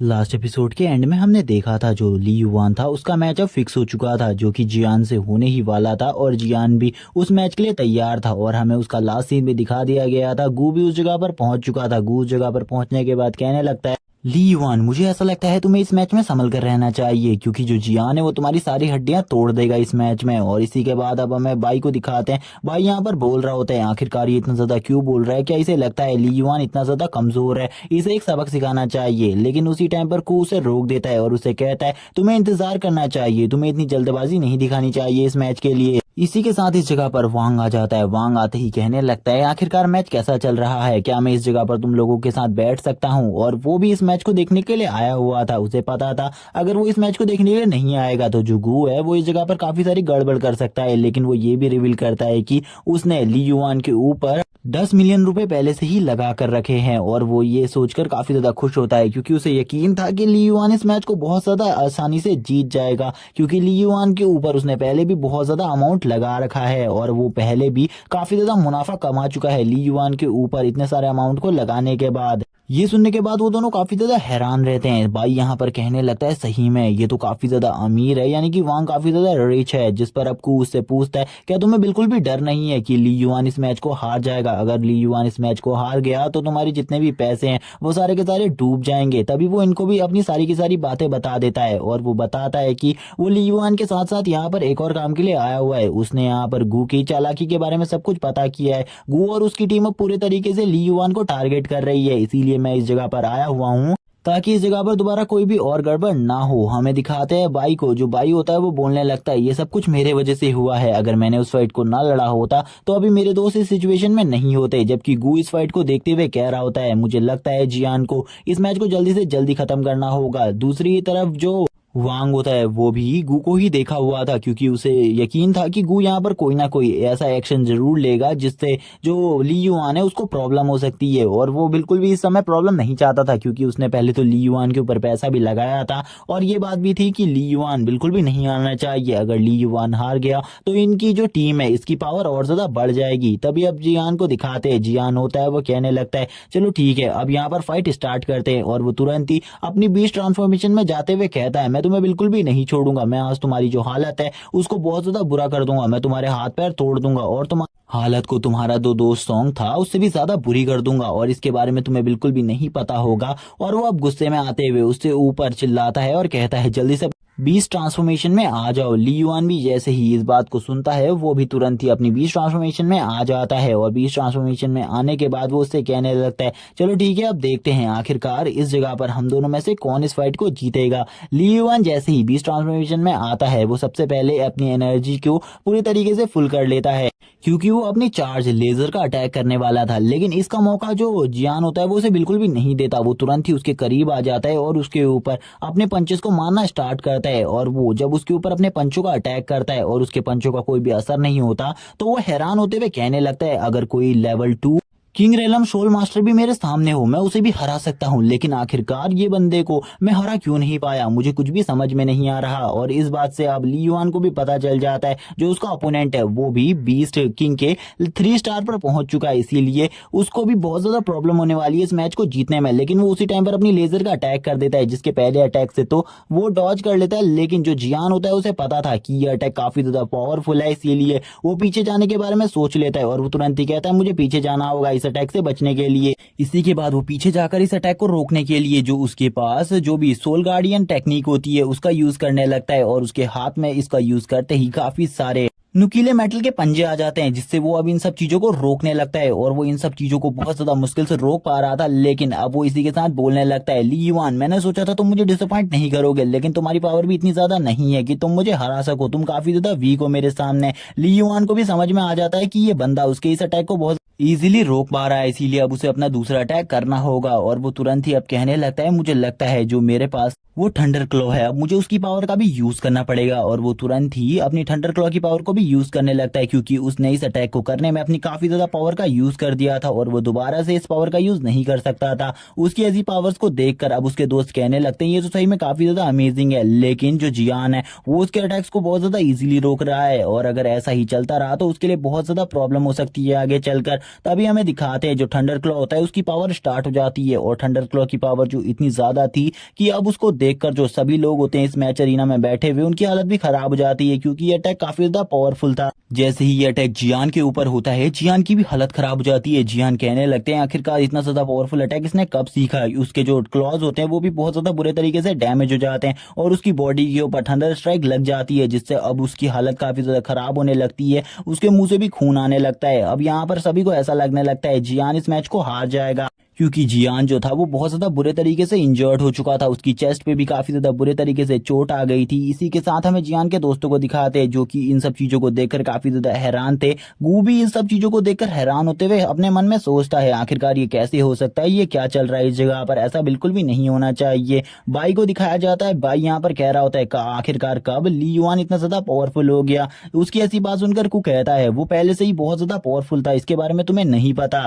लेकिन वांग जो होता है वो उन्हें कहता है तुम्हें ऐसा लग रहा है कि जियान अभी हार चुका है, लेकिन जियान अभी नहीं हारा। जियान के पास अभी भी उसकी काफी ज्यादा एनर्जी बची हुई है और वह जरूर वापस से अटैक करने के लिए उठेगा। इसीलिए तुम लोग इतना ज्यादा खुश बिल्कुल भी मत हो कि ली युआन इस मैच को जीत जाएगा। ली युआन के लिए भी इस मैच को जीतना काफी ज्यादा मुश्किल है। और तभी अब हमें दिखाते हैं जो ये जियान होता है वो यहाँ पर वापस से खड़ा हो जाता है और वापस से खड़ा होकर कहने लगता है पहले तो मैं तुम्हारे साथ बहुत ज्यादा डिसेंटली फाइट कर रहा था, लेकिन मुझे पता चल चुका है तुम्हारी पावर भी काफी ज्यादा, इसीलिए अब मैं अपने पूरे रेंज मोड में तुम्हारे साथ फाइट करूंगा। और गाइस ये जो रेंज मोड है इसका यूज इसने सॉन्ग के साथ फाइट में भी किया था और आप लोगों ने रेंज मोड की पावर देखी है इसके कि ये कितनी ज्यादा पावरफुल है। और ये अपने अब जो खून होता है उसको अपनी बॉडी के ऊपर से हटाता है और कहता है चलो ठीक है अब मैं तुम्हें अपनी फुल स्ट्रेंथ दिखाता हूँ आखिरकार मैं कितना ज्यादा पावरफुल हूँ। और अब ये फाइट में काफी ज्यादा इंटरेस्ट आने वाला है।